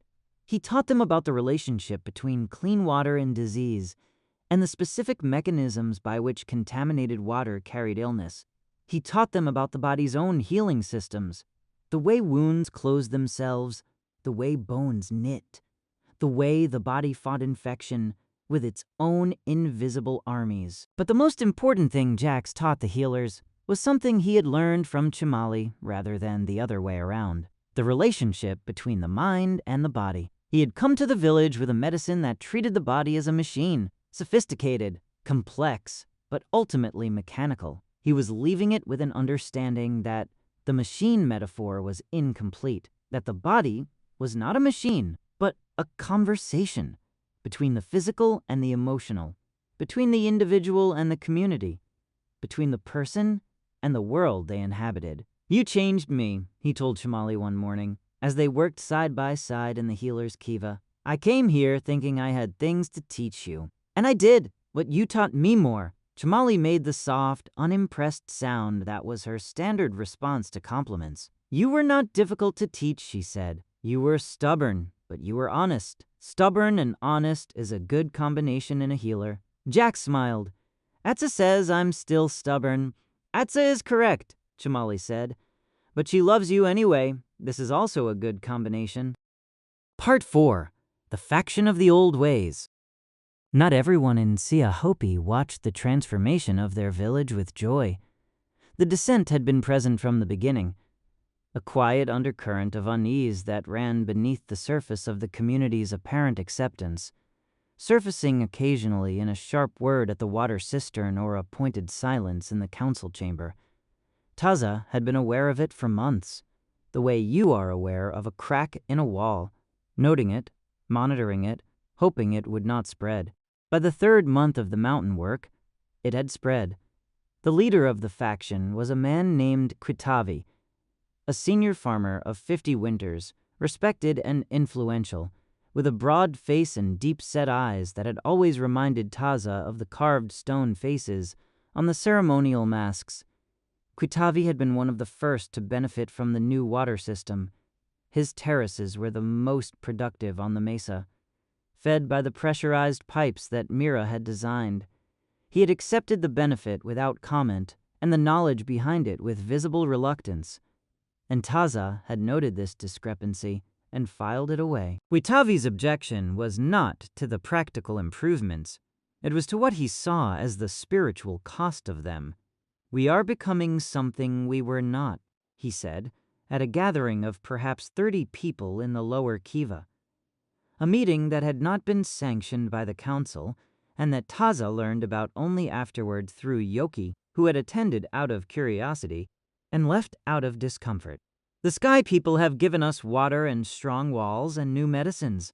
These are good things, but they have also given us a new way of seeing the world, a way that has no room for the spirits, a way that says everything can be explained by numbers and forces and invisible particles." He had paused, and his voice had dropped to the register that carried the most weight in the people's oratory tradition: quiet, certain, final. "And when we see the world that way, what happens to the songs? What happens to the ceremonies? What happens to the relationship between the people and the land that has kept us alive for 100 generations?" It was not an unreasonable question. Taza, sitting in the great kiva the following morning and turning it over in his mind, had to acknowledge that the changes in the village were real and visible and profound, and not all of them were straightforwardly good. The young builders, who had learned Mira's structural principles, sometimes spoke about the old construction methods with a dismissiveness that made the elder craftspeople flinch. Some of the younger healers had begun to question the healing songs in a way that went beyond healthy inquiry into something that looked more like contempt. The mathematical lessons had produced, in a handful of the most gifted students, a kind of intellectual arrogance, a certainty that the world could be fully known through numbers, that Taza found troubling in a way he couldn't entirely articulate. He brought this to Kyle. Kyle listened without interrupting, which was one of the things Taza had come to value most about him. When Taza finished, Kyle was quiet for a long moment, staring at the fire in the great kiva's central pit. "Quitavi is right," he said finally. Taza blinked. "He is trying to stop the repairs." "He's right about the danger," Kale said carefully, "not about the solution. The danger is real. We've seen it happen before. In the history of the Great Circle, when a community receives knowledge faster than it can integrate it, the knowledge becomes a weapon. It divides the people who understand it from the people who don't. It creates hierarchies that weren't there before. It erodes the things that held the community together before the knowledge arrived." He paused. "We should have been more careful. I should have been more careful." "What do we do?" Kale thought for a long time. "We need to show Quitavi and everyone who thinks like him that the new knowledge and the old knowledge are not enemies, that they are describing the same world from different angles." He looked at Taza. "Can you arrange a meeting? Not a council meeting, something smaller, just Quitavi and his people and me and Pavadi." The meeting happened 3 days later in the lower Kiva on Quitavi's ground. Kale came without ceremony, without his tools, without the authority of the council behind him. He came as a man who wanted to talk, and he sat across the fire from Quitavi and his followers, and he said something that Taza had not expected. "Tell me about the songs," Kale said. "Tell me what they do. Not what you believe they do, what you have seen them do in your experience, in your life." Quitavi studied him for a long moment, looking for the trap. Finding none, he began to talk, and Cal listened, really listened, with the full attention of a man who is learning something rather than waiting for his turn to speak. He asked questions. He made connections between what Quitavi described and what he knew from his own medical training. He showed carefully and without condescension how the healing songs produced measurable physiological effects, how the rhythm slowed the heart rate, how the focused attention of the healer communicated safety to the patient's nervous system, how the community's presence around a sick person activated biological responses that accelerated healing. "The songs work," Kyle said, "not instead of the herbs and the clean tools. Alongside them, the songs do something the medicine cannot do alone." He paused. "We were wrong to let the young healers treat them as superstition. That was our failure, not yours." Quitavi was quiet for a long time after this. The fire crackled between them. Outside the kiva, the village went about its evening business. The grinding, the cooking fires, the children's voices. "You are leaving," Quitavi said finally. "It was not a question." "Yes," Kel said, "and you will take some of our people with you. We will offer the choice. No one will be compelled." Quitavi looked at the fire. "And those who stay, what will they have? A village full of knowledge they only half understand, and half their people gone, and the sky people who taught them no longer here to answer questions." It was the sharpest thing anyone had said to Kale since his arrival, and Taza watched it land. Kale absorbed it without flinching, but the truth of it was visible in his face. "That is a real cost," Kale said. "I won't pretend otherwise." He met Quitavi's eyes. "But the knowledge is yours now. It belongs to the people of Tsiya Hopi as much as it belongs to anyone. And the people who stay, they will carry it forward. They will teach it to their children, and their children will teach it to theirs, and in 100 years it will be as much a part of this place as the canyon walls." He paused. "The songs will still be sung. The ceremonies will still be held. The relationship between the people and the land will still be tended. Because those things are not in conflict with what we've taught you. They never were." Quitavi looked at him for a long time. Then he looked at Taza. Then he looked at the fire. "I will not support the repairs," he said, "but I will not oppose them either." He paused. "This is the most I can offer." Quitavi Lahore. Disquidal nodded. "It is enough." Part 5. Sabotage. It was not enough for everyone. 3 of Quitavi's followers, younger men, angrier men, men who had not been in the lower kiva for the conversation and had not heard Cal's careful acknowledgement of the real costs, decided that neutrality was a betrayal. They had watched the village change for months with a growing fury that had nowhere to go, and the mountain camp, with its alien ship and its sky people and its constant grinding labor in service of a departure that would take half the village away forever, had become the focus of everything they feared and resented. Their plan was not sophisticated.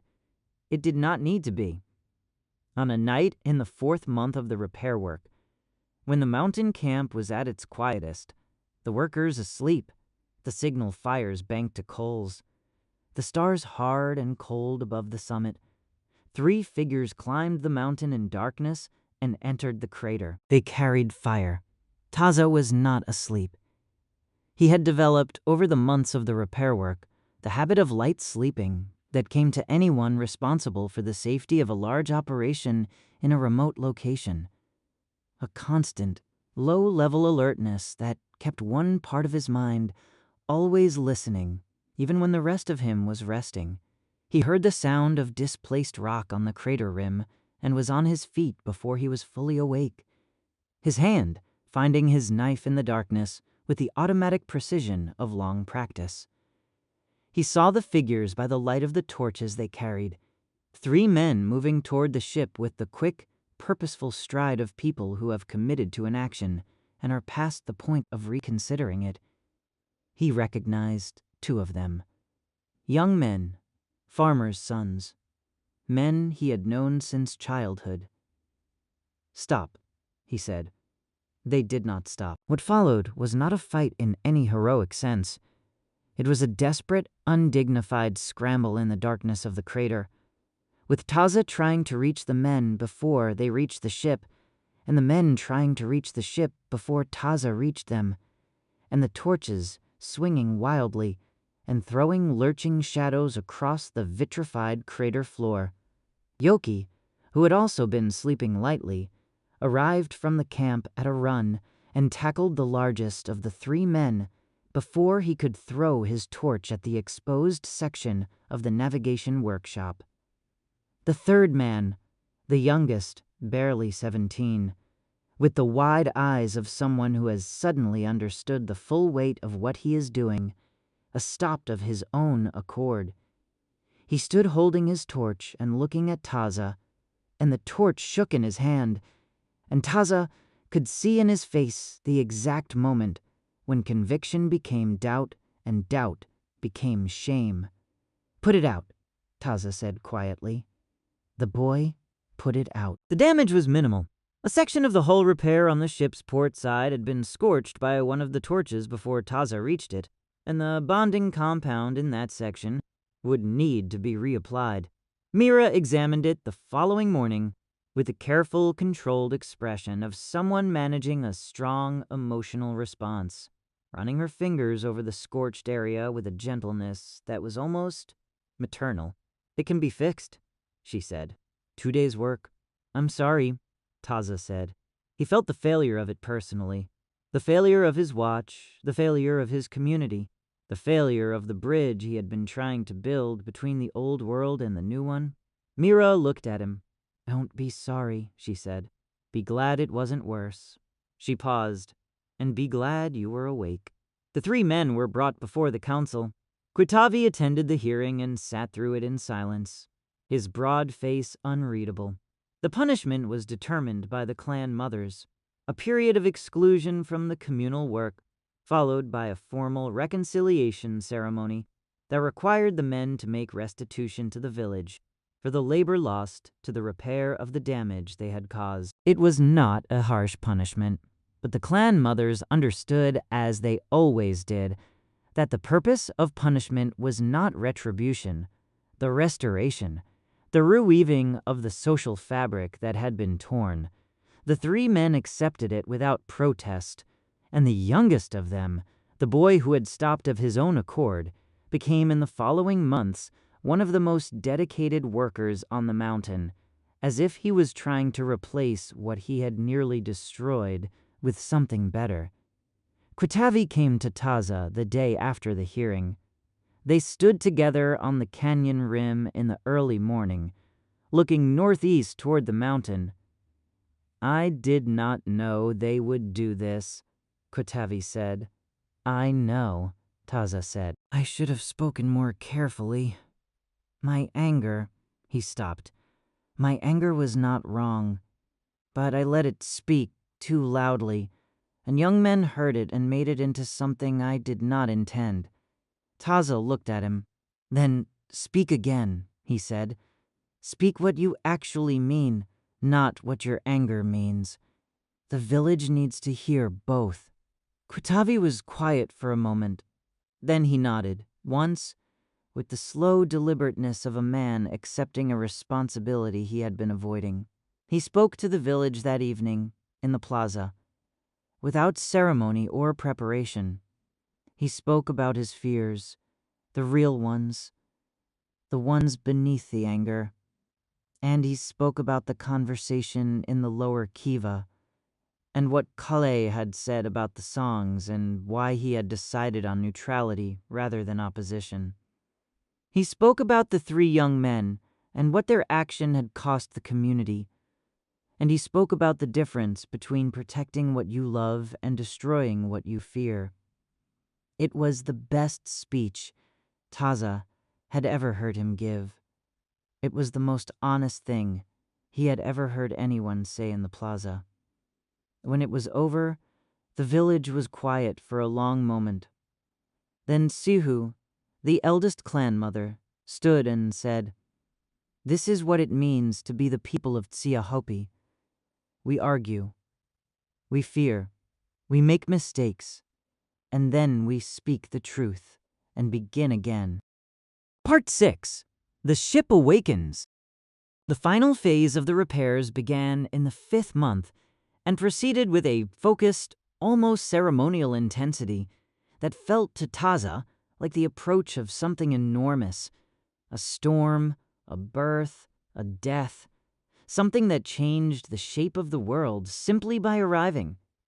Mira completed the navigation array on a morning in early spring, when the snow was still on the upper slopes of the mountain, but the lower meadows were beginning to show the first green of the season. She had been working on the final configuration for 3 days without sleeping, sustained by Atsa's herbal broth and the particular energy of a person who can see the end of a long task and cannot stop until they reach it. When the last crystal was placed and the array emitted its confirming tone, not the faint, tentative chime of the testing phase, but a full, resonant chord that seemed to come from the mountain itself, Mira sat back on her heels and put her face in her hands and stayed that way for a long time. Taza, who was in the workshop with her, said nothing.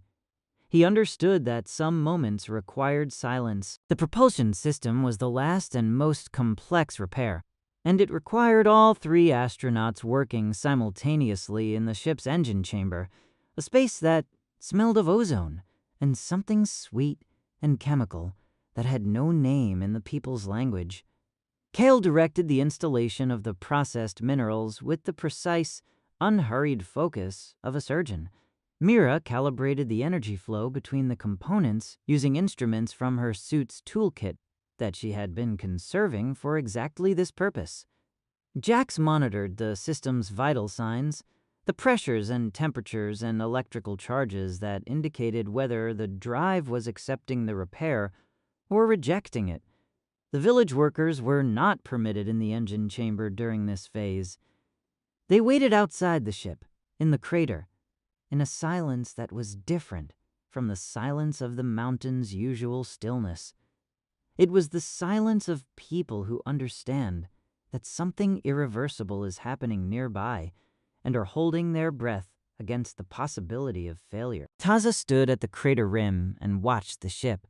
In the months of the repair work, he had become so accustomed to its presence, the familiar silver shape in its glass bowl, the white vapor, the constant activity around it, that he had almost stopped seeing it as the impossible thing it was.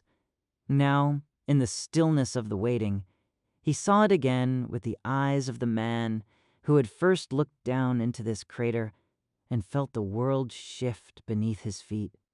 It was a vessel from the stars. It had fallen here, into this canyon country, into the lives of his people, and it had changed everything. And now it was almost ready to leave. He thought about what Cal had said on the mountain months ago. Responsibility doesn't care what you want. He thought about Jax and Atsa and the child that was coming, and the impossible question of what that child's life would look like, whether it would be lived in the canyon or among the stars, or in some place that was neither and both. He thought about the murals that Sikyatsi had been painting in the chronicle room, the careful record of everything that had happened, the story that would outlast all of them. He thought about the choice that was coming. Inside the ship, something changed. The white vapor that had been drifting from the hull wound stopped, not gradually, but all at once, as if a breath had been held. Then, From somewhere deep in the vessel's interior, a sound began. Not the mechanical sound of a machine starting up, but something more organic. A low, resonant hum that built slowly from below the threshold of hearing, felt in the chest before it was heard by the ears, rising through the frequencies until it was a chord, a sustained, complex chord that seemed to contain within it every sound the mountain had ever made. The crater floor vibrated. The vitrified glass of the impact zone rang like a bell. The workers outside the ship looked at each other with wide eyes. Then, the ship's hull began to glow. Not brightly, not the blinding flash of the original impact, but a soft, steady luminescence, the blue-white of moonlight on snow, emanating from the repaired sections of the hull, as if the bonding compound had become something more than mineral and resin. The glow spread slowly across the entire surface of the vessel, and as it spread, the ship seemed to become more present, more real, more solid, more undeniably itself, as if it had been sleeping for months and was now finally awake. Kale emerged from the ship's entrance, with Mira and Jax behind him. He stood on the crater floor and looked up at the glowing hull, and his face in the blue-white light was the face of a man who has been carrying a weight for so long that the moment of setting it down is almost more than he can process. He looked up at Taza on the crater rim. "She's alive," he said. The cheer that went up from the workers on the mountain was heard in the village below. Onovi's signal fires blazed to life on the ridge, and the answering fires from the canyon lit the evening sky. And in the great kiva of Tsiya Hopi, Pavati stood before the fire altar and sang the oldest song of thanksgiving in the people's tradition. A song so old that no one knew its origin, only that it had been sung at every great turning point in the people's history, at every moment when the world had changed and the people had survived the change. Taza stood on the crater rim and watched the ship glow in the gathering dark, and felt the choice arriving, not as a distant possibility anymore, but as a present reality, immediate and enormous and impossible to avoid. The sunstone was alive, the sky was open, and the people of Tsiya Hopi stood at the edge of the greatest decision any of them had ever faced. Not where to plant the corn, not how to defend the canyon, not which alliance to make with which neighboring tribe, but whether to stay in the world they knew or step into the one they didn't. The answer would not come easily. It never did, for people who understood the weight of what they were choosing, but it would come. Chapter 4: The Weight of the Sky. Part 1: The Gathering of Voices. The ship's awakening changed the quality of the air in Tsiya Hopi. It was not something that could be measured or pointed to directly, not like the water flowing uphill, or the stronger walls, or the healing that had saved 3 children from the fever that had taken children before. It was subtler than that. A change in the way people moved through the plaza, the way conversations stopped when the mountain was visible on the horizon, the way eyes drifted upward more often than they used to, as if the sky had become a more interesting place than it had been before. The ship's glow had been visible from the canyon rim on the night of its awakening, a faint blue-white pulse against the dark of the summit, and everyone in the village had seen it, and no one had spoken of anything else for 3 days. The choice was no longer theoretical. Kale had been careful in the weeks following the awakening not to press. He understood, with the instinct of a man who had spent his career navigating the gap between what was technically possible and what was humanly manageable, that the offer he had made to the council needed time to breathe. He had planted the seed in the Great Kiva months ago, in the meeting where he had told the clan mothers about the Great Circle and the failing life support systems and the possibility of departure. He had watered it with everything that had happened since: the teaching, the repairs, the relationships, the slow daily accumulation of trust, That was the only real currency between people who had started as strangers. Now, he waited with the patience of a man who has learned that the most important things cannot be hurried. But the village could not wait indefinitely, and everyone knew it. The ship was repaired. The life support systems were failing. The window for departure, the alignment of the planet's position relative to the Great Circle's orbit that would make the journey possible with the ship's restored but still limited propulsion, was approximately 6 weeks away. After that, the next window would not come for 8 months. And by then, Kale had said quietly and without drama, the life support systems would be gone. 6 weeks. Pavati called the great gathering on a morning in late spring, when the canyon was at its most beautiful. The cottonwoods fully leafed, the creek running clear and strong from the snowmelt, the terraced fields showing the first green rows of the new corn. He called it not as a council meeting, but as a village meeting. Every man, woman, and child of Tsiya Hopi gathered in the great plaza with the canyon walls rising on 3 sides and the sky open above. He called it because he understood that the decision being made was not a decision for the council alone. It was a decision for every person who would be affected by it, which was every person in the village. The astronauts sat together on one side of the central fire, Kyle, Mira, and Jax, with Atza beside Jax, her hand in his, her pregnancy now unmistakable, the living proof of everything that had happened between the sky and the earth over the past year. They had dressed for this occasion in the clothing of the people, cotton mantles and leather moccasins and the simple, practical garments of the canyon country, and the effect was striking. They looked in the morning light like what they were: people. Not sky people, not silver-suited visitors from the stars, not gods or spirits or omens. People sitting with their hands in their laps and their faces open, waiting to hear what the community they had lived among for a year had decided about their future. Pavati spoke first, as was his right and his responsibility. He spoke for a long time, in the formal register of the people's oratory tradition. The measured cadences, the careful repetitions, the use of silence as punctuation. He spoke about the history of Tsiya Hopi, the migrations that had brought the people to this canyon, the droughts and floods and raids that had tested them, the decisions made by the ancestors that had allowed the people to survive and grow. He spoke about the nature of change, how the people had always changed, had always adapted, had always found ways to carry the essential things forward while letting go of the things that no longer served. He spoke about the sky people and what they had brought, and what they had taken, and what they had left behind that could not be taken. Then he said, "The sky people have offered us a choice. I will not tell you what to choose. That is not the sun priest's role. My role is to tell you that the choice is real, and that both paths are honorable, and that the people of Tsiya Hopi will remain the people of Tsiya Hopi, regardless of which path each person walks." He sat down. Sio spoke next.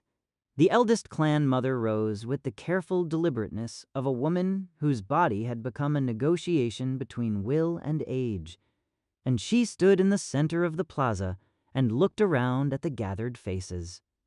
The children, the warriors, the farmers, the healers, the builders, the elders, with the expression of a woman taking inventory of everything she loves. "I am too old to go to the stars," she said. Her voice was thin but carried perfectly in the still morning air. "My bones belong to this canyon. When I die, I will go into this ground, and my spirit will walk these walls, and my grandchildren's grandchildren will feel me in the stone." She paused. "But I am not everyone, and this canyon is not the whole world, and the people who go." She stopped, and something moved across her face that was not quite grief and not quite pride, but contained elements of both.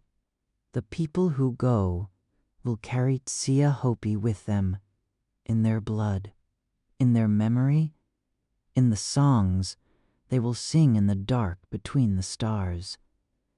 She looked at the astronauts. This is what I know. Wherever the people go, they remain the people. The canyon does not make us. We make the canyon. She sat down. Then, one by one, the people of Tsiya Hopi began to speak. Part 2. The Voices of the People.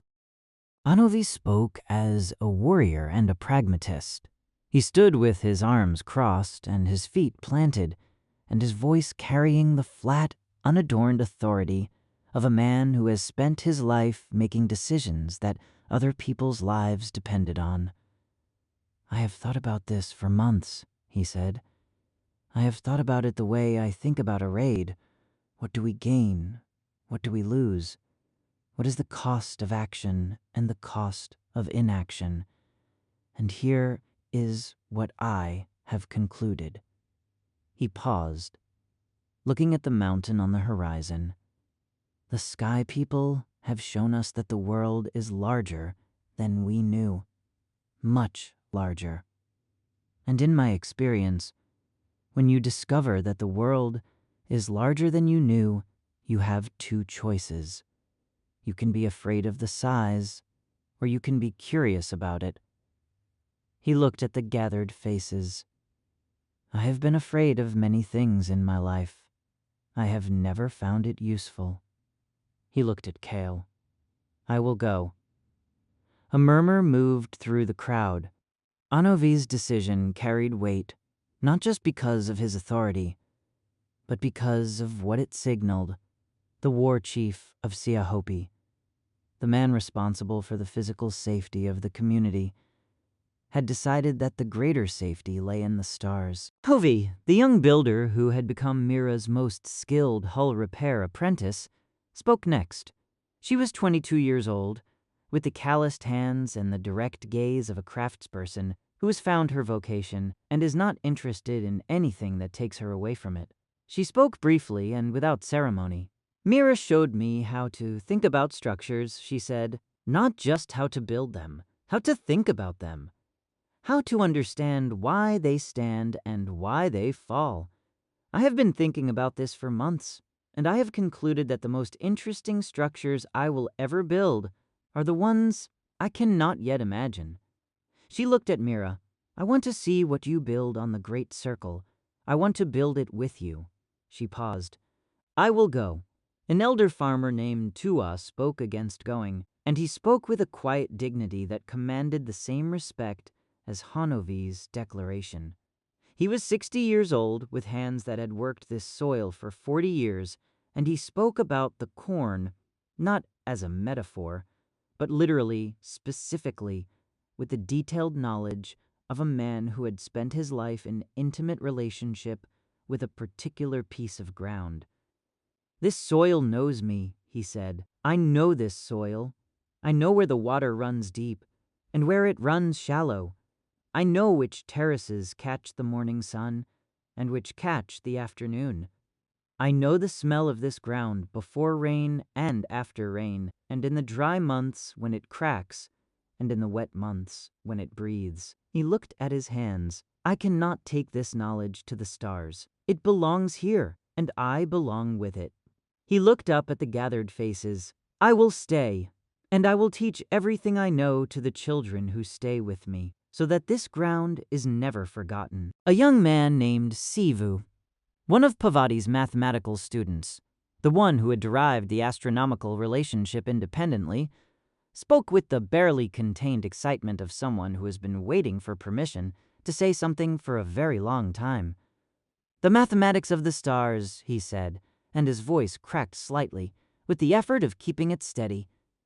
Kale has shown me the beginning of it, the very beginning, the relationships between the movements of the heavens and the numbers that describe them. And I understand in my bones, that what he has shown me is a door, and that the room behind the door is larger than anything I can imagine from here. He looked at Kale, with an expression that was equal parts reverence and hunger. "I need to see the room." He swallowed. "I will go." Chamali did not speak for a long time.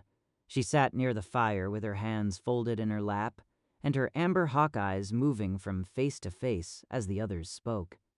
And Taza, watching her, could not read her expression. When the speaking had gone around the plaza twice, and the voices had begun to repeat themselves, she rose. The plaza went quiet in a way it had not gone quiet for anyone else. Chimali had that effect. The silence that gathered around her was not the silence of respect for authority, but the silence of people who understand that they are about to hear something true. "My daughter is going," she said. "She is going because the man she loves is going, and because the child she carries will be born into a world that is neither the canyon nor the stars, but something new, something that has never existed before. And She stopped. Her voice, which had never wavered in 60 years of delivering difficult news to frightened people, wavered now. "I am her mother, and I am the healer of this village, and I cannot be both of those things in the same place, because those two places are not the same place." The silence in the plaza was absolute. "I will stay," Chimali said, "because this village needs a healer, and because I am too old to learn a new sky, and because—" She looked at Atsa, and the look between them was the kind that passes between mothers and daughters at the moments that matter most, full of everything that has ever been said and everything that will never need to be said, because someone must stay and remember. Someone must keep the songs. Someone must tend the relationship between the people and this ground, so that when the people who go look back at the stars and see this small blue world, they know that someone here is looking up at them." She sat down. Atsa, beside Jax, was crying silently. Jax had his arm around her, and his face was the face of a man who understands, for the first time, the full weight of what love costs. Part 3. Taza's Silence. Through all of this, Taza did not speak. He sat at the edge of the gathering, slightly apart from the main body of the village, in the place he had occupied since childhood, when he needed to think, a flat rock near the canyon's edge, where the morning light came in at an angle that made the sandstone walls glow amber and the creek below catch fire. He had been sitting there since before the gathering began, and he remained there as the voices rose and fell around him, and he listened to everything, and he said nothing. Everyone noticed. Taza was not a man who was easy to overlook, not because of his size or his authority, though he had both, but because of the quality of his attention. When Taza was present, you felt it, and when Taza was silent in a situation that called for speech, you felt that too. Cal noticed. He looked at Taza several times during the gathering, with the careful, non-pressuring attention of a man who understands that some decisions cannot be hurried, and that the attempt to hurry them is the surest way to ruin them. Pavati noticed. The sun priest caught Taza's eye once, briefly, and in that glance communicated something that required no translation. When you are ready, the gathering ended without Taza speaking. The people dispersed to their daily work, the grinding, the building, the farming, the healing, carrying their decisions with them like stones in a pack, some lighter than others, none without weight. The plaza emptied slowly, in the way that plazas empty after important events, with people lingering at the edges, reluctant to let the moment fully dissolve. Taza remained on his rock. He was still there when the sun reached its highest point and began its afternoon descent. He was still there when the shadows of the canyon walls stretched long and blue across the plaza. He was still there when Kyle came and sat beside him, without invitation and without apology, in the way that people sit beside each other when they have been through enough together that the ordinary social protocols no longer apply. They sat in silence for a long time. "Tell me what you're thinking," Kale said finally. Taza looked at the canyon. The creek below caught the afternoon light and threw it back in fragments. The cottonwoods moved in a small wind that smelled of water and warm stone. A hawk, the same species as the one on Chamali's medicine bundle, the same amber-eyed hunter, rode a thermal above the canyon rim, turning slow circles in the blue air. "I am thinking about the handprint," Taza said. Kale waited.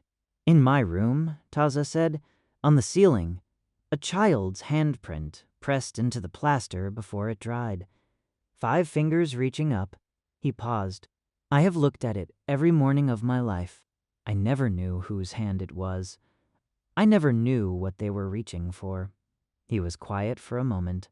"I think I know now." Kale said nothing. "I found you," Taza said. "I was the one who went to the mountain. I was the one who looked into the crater. I was the one who decided to bring you back." He looked at his own hands, the hunter's hands calloused and scarred that had carried Kale's litter down the mountain and built the water channels and helped lift the hull fragments back into place. Everything that has happened, the water, the walls, the healing, Jax and Atsa, the child that is coming, all of it began with a decision I made on a mountain. He paused. "I have been thinking about what it means to be the person who begins things." "What does it mean?" Kale asked quietly. Taza looked at the hawk above the canyon rim.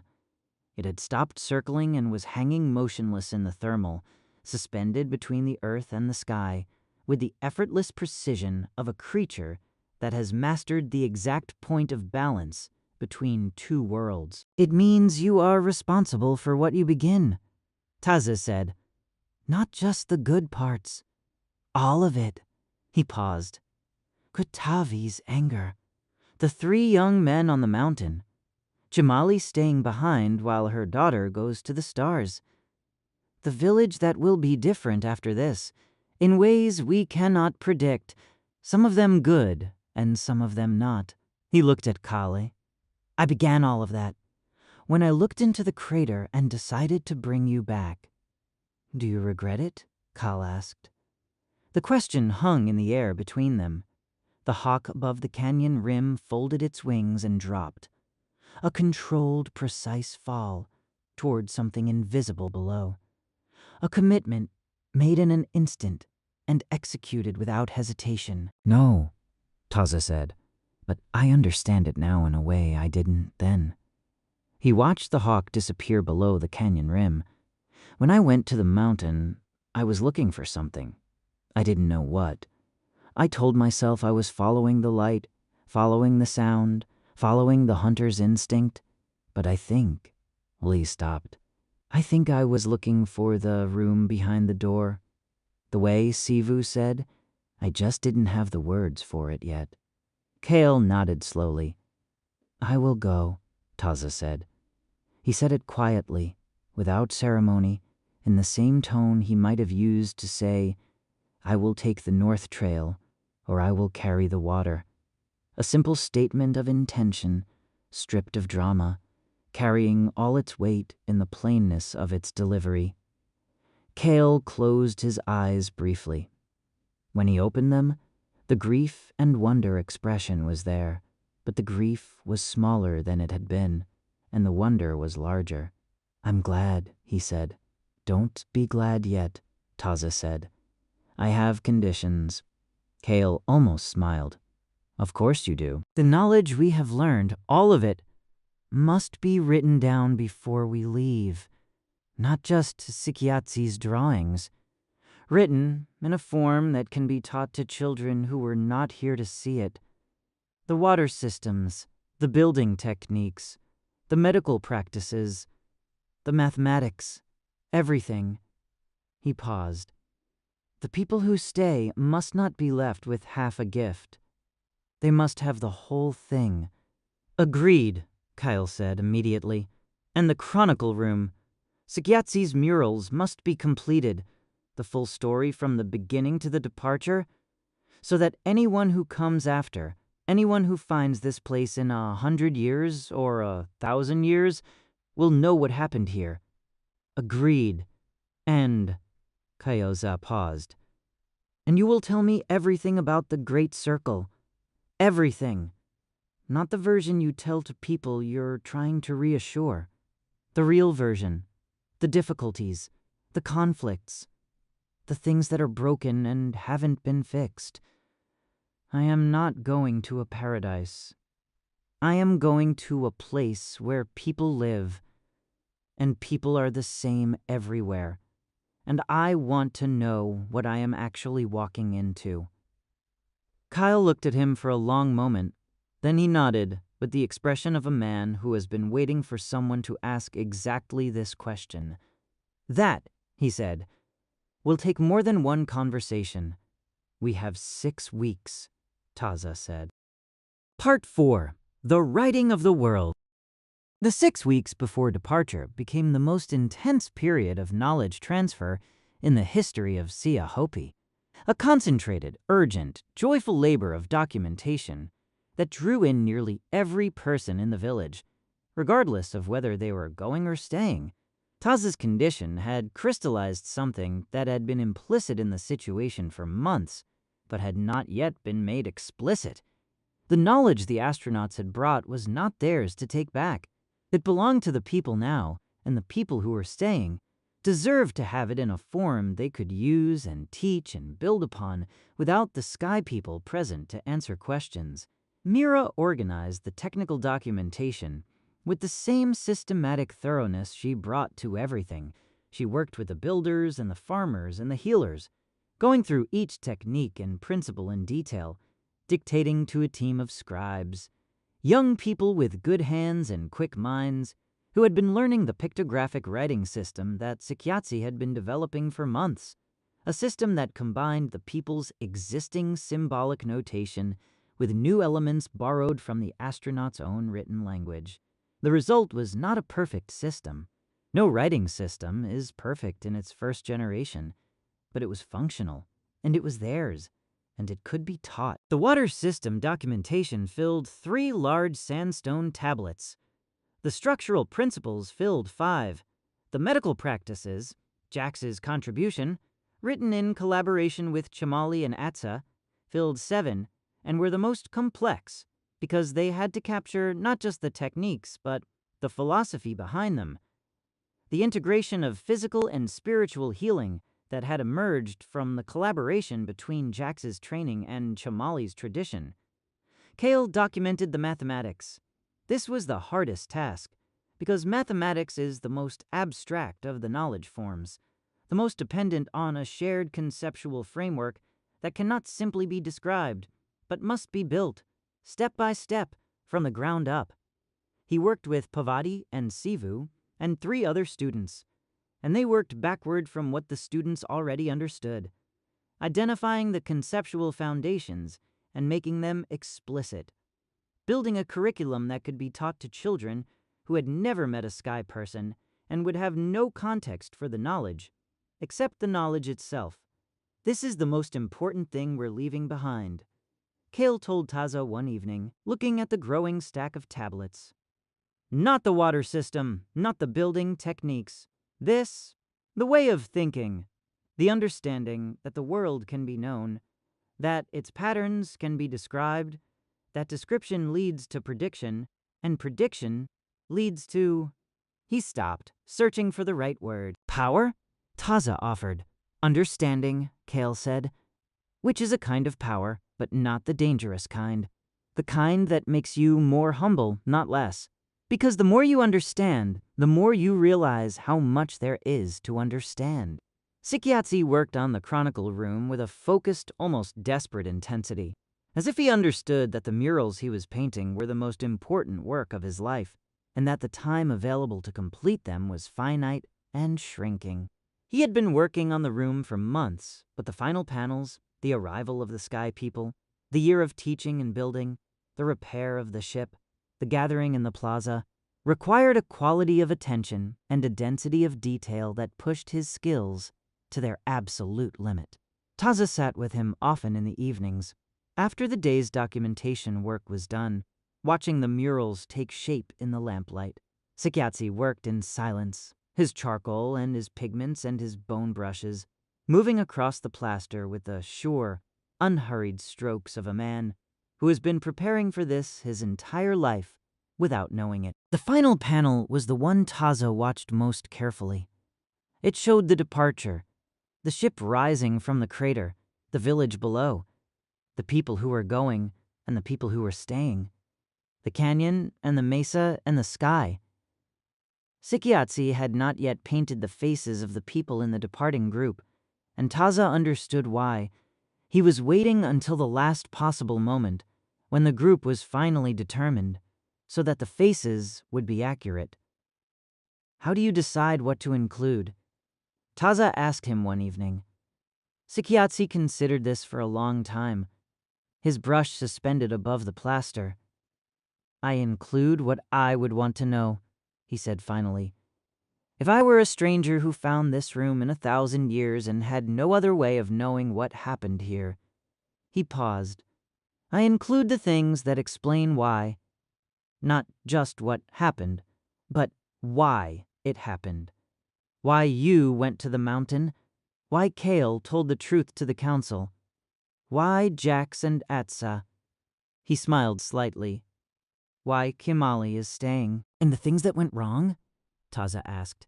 "But Tavi, the 3 men on the mountain, especially those," Tsiya said, "because the things that go wrong are the most important things to record. Anyone can record a triumph. It takes courage to record a failure." He looked at the panel he was working on. "The people who find this room in 1,000 years, they will have their own failures. Their own young men with torches in the dark. I want them to know that we had those things too, and that we survived them, and that the survival was not despite the failures, but partly because of them."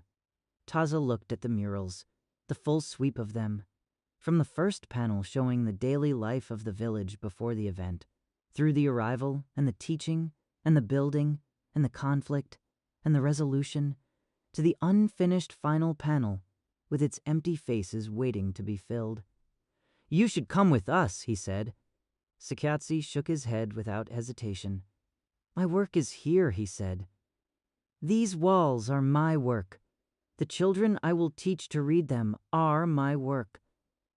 Looked at Taza with the calm certainty of a man who has known his purpose for a long time. "You will have your own chronicler on the Great Circle. Someone will record what happens next." He paused. "I will record what happened here, so that the 2 stories can find each other someday." Part 5. The Weight of Leaving. With 4 days remaining before the departure window, the village entered a state that had no name but that everyone recognized. The particular emotional weather of an imminent and irreversible separation. It was not grief, exactly, though grief was present. It was not celebration, though there was joy in it. It was something more complex than either. The feeling of standing at the exact point where 2 paths diverge, with 1 foot on each path, knowing that the moment of choosing is almost here, and that, after it, the paths will never be this close again. 43 people had decided to go. The number had surprised everyone, including Kale, who had privately estimated perhaps 20. But the year of living alongside the astronauts had done its work more thoroughly than anyone had anticipated.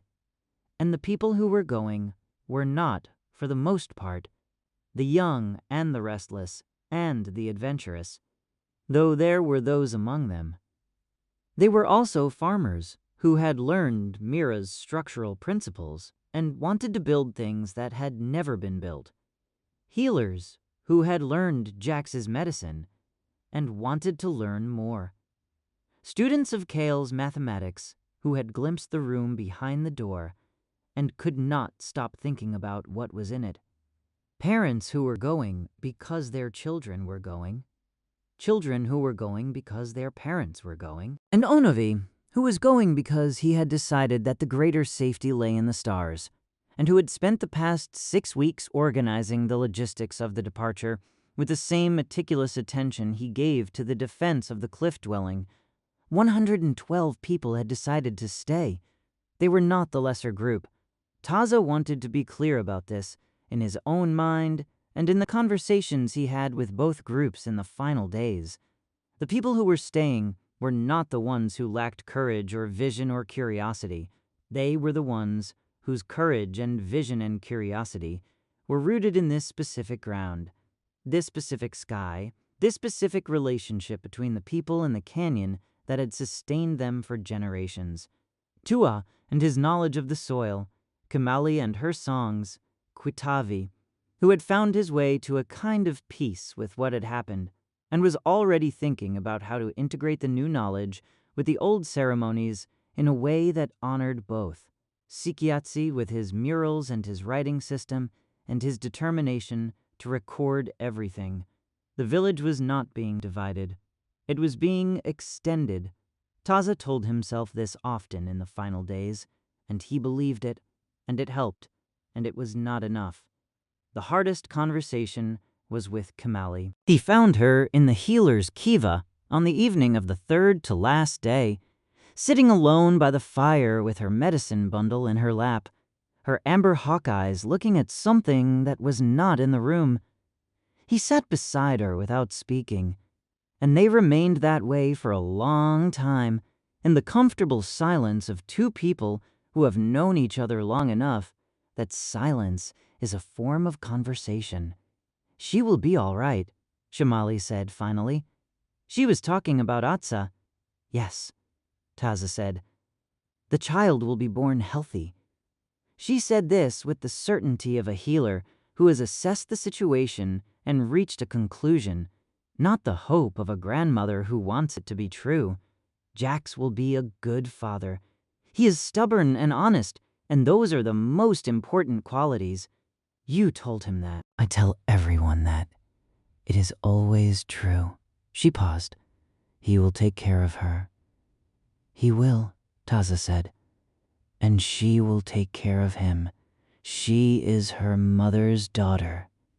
Chimali made the soft, unimpressed sound that was her standard response to compliments. But her eyes, when she looked at Taza, were full of something that the sound was trying and failing to conceal. You will look after them, she said, on the great circle. You will look after all of them, the ones from here. Make sure they don't forget where they came from. I will, Taza said, and you will come back. She said this in the tone she used for medical instructions. Not a request, not a hope, but a prescription. Someday, when the great circle passes close enough, you will come back and tell us what you found. Taza looked at her. He thought about what Kel had said about the great circle's orbit, the long ellipse that brought it close to Earth every generation or so. He thought about the ship, repaired and glowing in its crater, capable now of making the journey in both directions. I will come back, he said. Chimali nodded once, with the finality of a woman who has received the answer she required and is now ready to move on to the next item. Good, she said. Now go and sleep. You have a long journey tomorrow. It's not tomorrow, Taza said. It's 3 days. Then go and sleep for 3 days, Chimali said. You look terrible. Part 6. The morning of departure. The morning came with the particular clarity that the canyon country produces after a night of cold. Still air, every edge sharp, every color saturated. The sky above the mesa, a blue so deep and pure, it looked like something that had been made rather than simply existing. The cottonwoods along the creek were fully leafed and moving in a small, warm wind that smelled of sage and water and the particular mineral sweetness of the sandstone walls in morning sun. The 43 people who were leaving had gathered in the plaza before dawn. They carried what they were taking in packs on their backs. Not much, by the standards of a people who had always understood that the most important things cannot be carried. Clothing, tools, seeds from the village's best corn plants, wrapped carefully in cotton and sealed with pine resin. Small objects of personal significance. A grandmother's weaving shuttle, a child's favorite stone, a piece of turquoise from a necklace that had been in a family for 4 generations.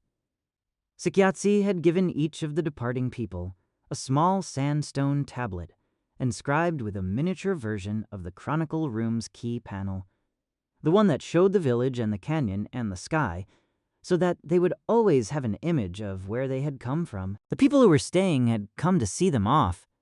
The plaza was full in the way it had been full on the day the astronauts arrived. Every person in the village present, the children pressed against their parents' legs, the elders standing in their line near the creek. But the quality of the gathering was different from that first day. There was no fear in it, no uncertainty about the nature of what was being witnessed. There was grief, and there was pride, and there was the particular bittersweet joy of a community that has survived something enormous and knows it. Pavati performed the departure ceremony, the oldest ceremony in the people's tradition for those who were leaving the village, adapted for an occasion that the ceremony's original creators could not possibly have imagined. He marked each departing person's forehead with a line of white cornmeal and spoke the words of safe travel and good return, and his voice was steady throughout, which Taza knew was an act of will rather than an absence of feeling. Sihu, the eldest clan mother, embraced each departing person individually. She was 91 years old, and she had been born in this canyon, and she would die in it, and she held each person who was leaving with the fierce, complete attention of a woman who understands that some embraces are the last of their kind. When she reached Taza, she held him for a long time without speaking. Then she pulled back and looked at his face with her ancient, sharp eyes, and she said, "You found them. You brought them here. You are taking them back." She paused. "This is a complete thing. A whole story. Not many people get to live a whole story." Taza swallowed. "I will come back," he said. "I know," Sihu said. "I won't be here. But the canyon will be. The canyon is always here." The walk to the mountain took most of the morning. The 43 people who were leaving walked in a loose group, with the astronauts at the front and Taza at the rear, and the people who were staying walked with them as far as the canyon's edge. A long, slow procession through the morning light, with the canyon walls rising on either side, and the creek running beside them, and the mountain growing larger on the horizon with every step. At the canyon's edge, where the trail began its climb toward the summit, the two groups separated. There was no ceremony for this. There were no words adequate to it. There were embraces, and there were tears, and there were the particular silences that fall between people who have said everything that can be said and are now simply present with each other in the last moments before the distance begins. Kamali and Atsa stood together for a long time. Taza did not watch. It was not his to watch. He stood at the trailhead and looked up at the mountain, where the ship was waiting in its crater, with its blue-white glow visible even in the full light of morning, and he felt the weight of the sky above him, and the weight of the ground beneath him, and the strange vertiginous sensation of standing exactly between them. Jax came to stand beside him. His eyes were red, and he was carrying himself with the careful, deliberate posture of a man managing a strong emotion through the discipline of his body. "She'll be all right," Taza said. "I know," Jax said. His voice was rough. "She told me about 15 times. She's right. She's always right." He paused. "That's the most terrifying thing about her." Taza almost smiled. "It runs in the family." They stood together for a moment longer. Then Atsa came to Jax's side, and he put his arm around her, and she leaned into him with the ease of a woman who has decided where she belongs and is at peace with the decision. Her face was wet, but her eyes were clear. The group began to climb. The ascent took 3 hours. The trail was familiar now. Taza had walked it more times than he could count over the past year, but it felt different today, with 43 people behind him and the village below growing smaller with every switchback. He stopped once, near the midpoint of the climb, and turned to look back. The cliff dwelling was visible from here, the familiar terraced face of the alcove, the dark rectangles of the doorways, the white plaster of the walls catching the midday sun. The plaza was still full of people, tiny at this distance, and Taza could see the signal fires on the canyon rim that Honavi had established months ago, burning now not as a communication system, but as a farewell, a line of fire along the rim, visible for miles, saying, "We see you, we are here, we will be here." He looked at it for a long time, then he turned and continued up the mountain. Part 7. Departure. The crater was transformed. In the months of the repair work, it had been a construction site, cluttered with tools and materials, and the organized chaos of a large labor force. Now it was clean. The debris had been cleared. The tools packed away or left for the village. The work surfaces dismantled. The ship stood alone in the center of the vitrified glass bowl, fully repaired, its hull seamless and gleaming, its glow steady and strong in the afternoon light. It looked, Taza thought, like what it was, a vessel ready for a journey. Kale stood at the ship's entrance and watched the 43 people file into the crater with an expression that Taza had never seen on him before. Something that was not quite the grief and wonder combination, but something newer and less complicated. Something that looked simply like readiness. The boarding took longer than expected because people kept stopping to look back at the canyon. Taza did not rush them. He understood the impulse, the need to look one more time, to fix the image in memory with the full force of attention, to say, "I see you to a place that cannot hear, but somehow, in the way of places that have been loved for a long time, seems to know." When everyone was aboard, Taza was the last to enter. Part 7. Departure. He stood at the ship's entrance and looked back at the canyon one final time. The afternoon light was doing what it always did at this hour, turning the sandstone walls from red to gold, filling the shadows with a deep, warm purple, making the whole landscape look like something that had been painted by someone who loved it. The signal fires on the canyon rim were still burning. The creek below caught the light and threw it back. A hawk, the same hawk, or one exactly like it, rode a thermal above the mesa, turning slow circles in the blue air. Taza pressed his palm flat against the stone of the crater rim. The rock was warm from the sun and rough and solid, and it smelled of the mountain, of granite and pine resin and the thin, cold air of high altitude. He held his hand there for a moment, feeling the warmth of it, the realness of it. Then he stepped aboard. The ship's interior was larger than it looked from outside, a series of curved corridors and chambers that smelled of the same ozone and sweetness that the engine room had always smelled of, lit by a soft, diffuse light that came from the walls themselves. The 43 people from Tsiya Hopi were distributed through the forward chambers, sitting on the padded surfaces that Mira had explained were designed for exactly this, for the acceleration of departure, for the transition from the gravity of the planet to the weightlessness of space. Part 7. Departure. Taza found his place beside Sivu, who was vibrating with a barely contained excitement that made him look about 12 years old. On Taza's other side, a young farmer named Kaya sat with her eyes closed and her lips moving in what Taza recognized as the prayer for safe travel. The same prayer Pavati had spoken over them in the plaza that morning, now being spoken again, privately, in the moment of actual departure.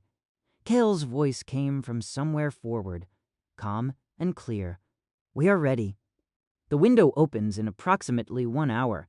I want everyone to remain in their positions until I give the signal. The first phase of departure will feel," he paused, searching for the right word. "Significant. It will feel significant. This is normal. You are not in danger." Taza looked at the wall beside him. Someone, Mira, he thought, or perhaps one of the builders, had attached a small piece of sandstone to the wall of the chamber, a fragment of the canyon's rock, red and rough and warm-colored against the silver of the ship's interior. A piece of the place they were leaving, carried into the place they were going. Part 7, Departure. He reached out and touched it. The hour passed slowly and quickly at the same time, the way hours do when you are waiting for something enormous. People talked quietly, or prayed, or sat in silence. Atsa moved through the chambers, checking on people with the calm, practical attention of a healer who has decided that the best response to her own fear is to address other people's. Jax watched her with the expression of a man who is still, even now, slightly astonished by the person he has found himself loving. Onovi sat with his arms crossed and his eyes opened, and his face set in the expression of a man who has made a decision and is not going to revisit it. Hovi had her hands in her lap and was looking at the walls of the ship with the assessing gaze of a builder examining a structure she wants to understand. Sivu had produced a small piece of charcoal and a flat stone from his pack and was writing equations, because Sivu's response to any situation involving waiting was to do mathematics. Then, Kale's voice again. 30 seconds. Part 7.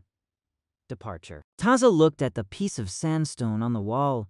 He thought about the handprint on the ceiling of his room, 5 fingers reaching up. He thought about the morning he had stood on the mesa edge and watched the star fall.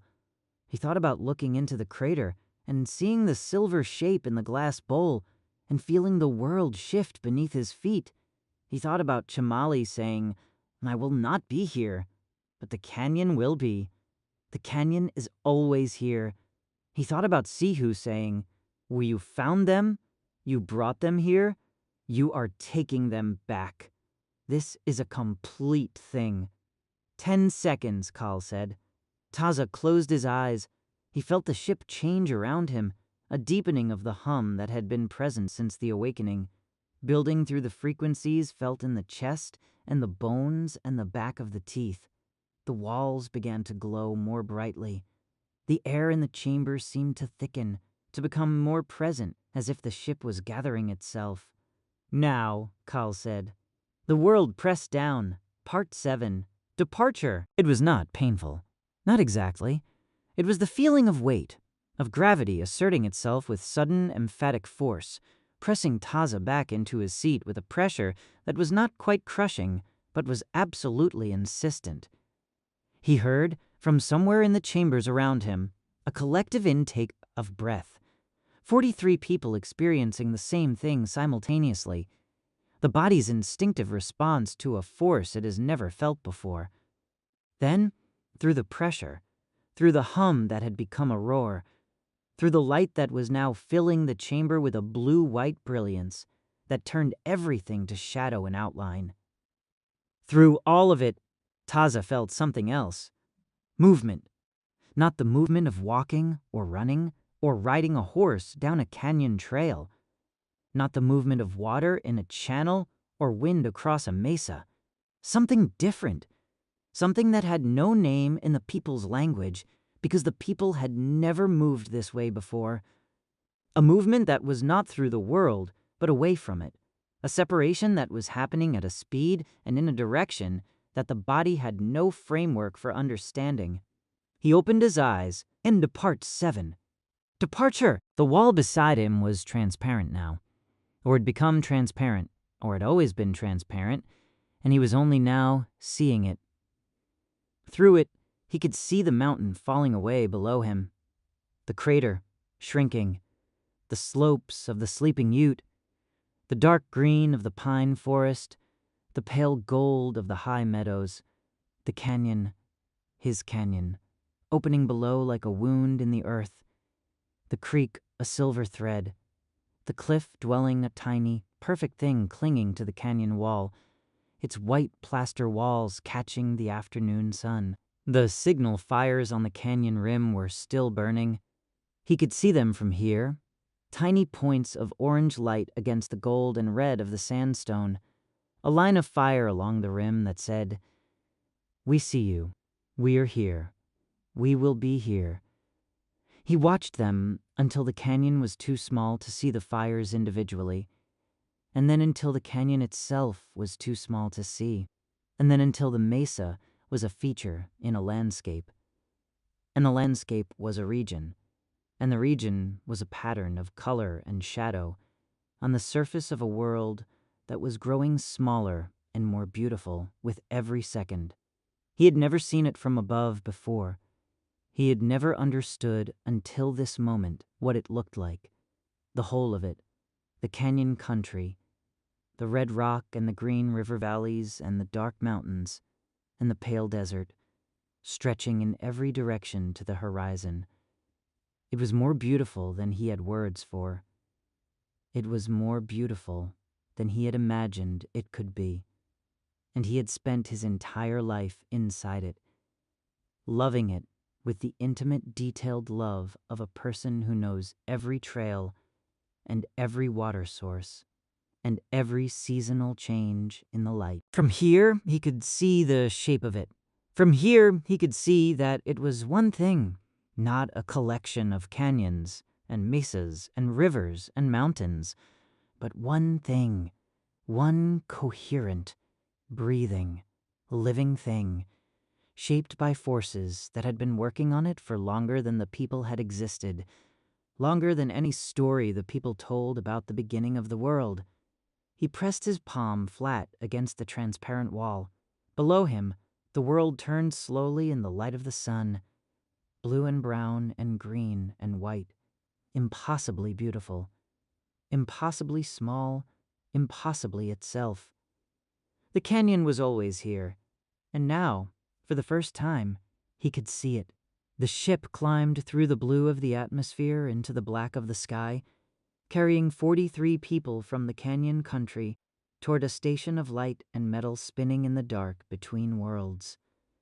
Behind them, the signal fires burned on the canyon rim until the darkness came, and the stars came out, and the fires became indistinguishable from the stars themselves. Small, bright, persistent points of light in the vast dark, saying what fires have always said, "We are here, we are here, we are here." Epilogue: The Echo of the Sunstone. The canyon floor, 900 years later. Dr. Eliasarin wiped the sweat from his brow, the grit of the Four Corners region clinging to his skin like a second layer of history. He stood at the base of the great alcove, looking up at the ruins of Tsiya Hopi. To the untrained eye, it was just another abandoned cliff dwelling, a silent monument to a disappeared people. But Oren knew better. He had spent a decade tracing the anomalies of this specific site, the impossible precision of the irrigation channels, the strange chemical composition of the mortar that refused to crumble, and the legends of the silver teachers that persisted in the oral histories of the modern Hopi and Pueblo tribes. "Doctor, you need to see this," his assistant called from the deepest chamber of the great kiva. Oren scrambled up the scree slope, his heart hammering against his ribs.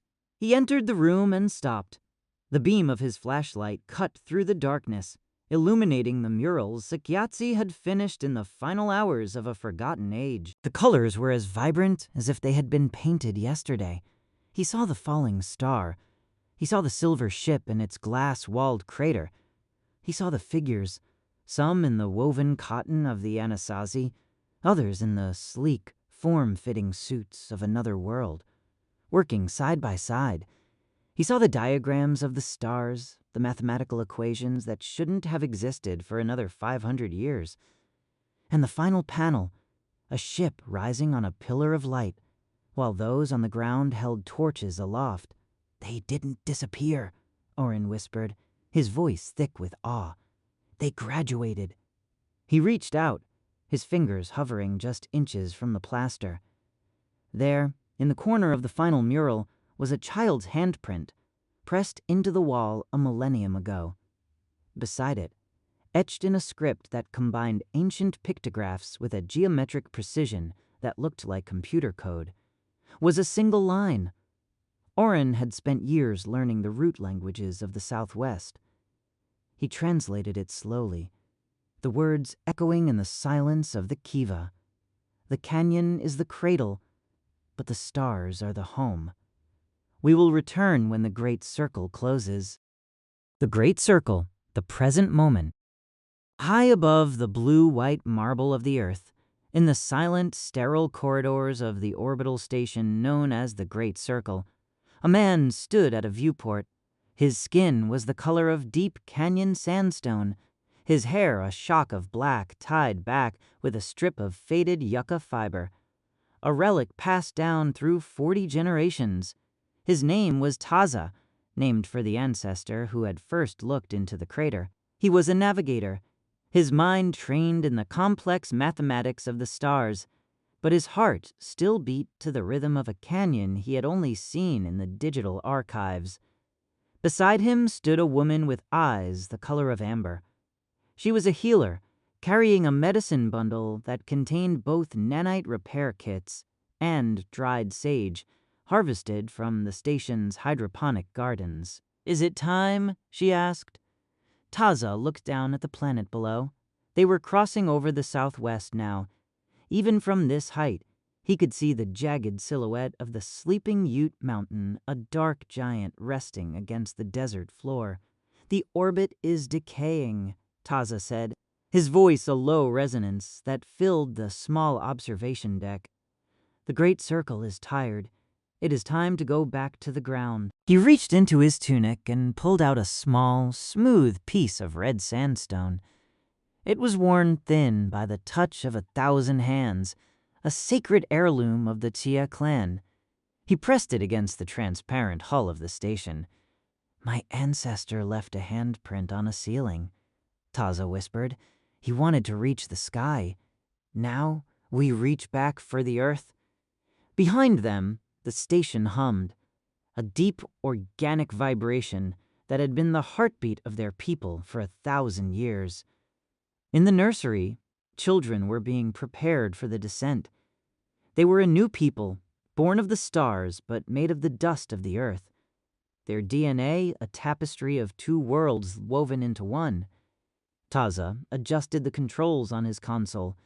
The coordinates were already locked in, not to a city or a base, but to a specific set of coordinates in a hidden canyon, where the walls were high and the creek ran clear and the ghosts of the ancestors waited in the stone. "Tell the people to prepare," Taza said, looking at the amber-eyed woman. "The sunstone is falling again, but this time we are the ones coming home."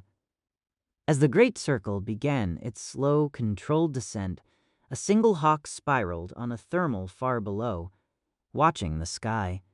The circle was closing. The echo of the sunstone was finally finding its voice. Thank you for listening. If you like this story, please subscribe for more.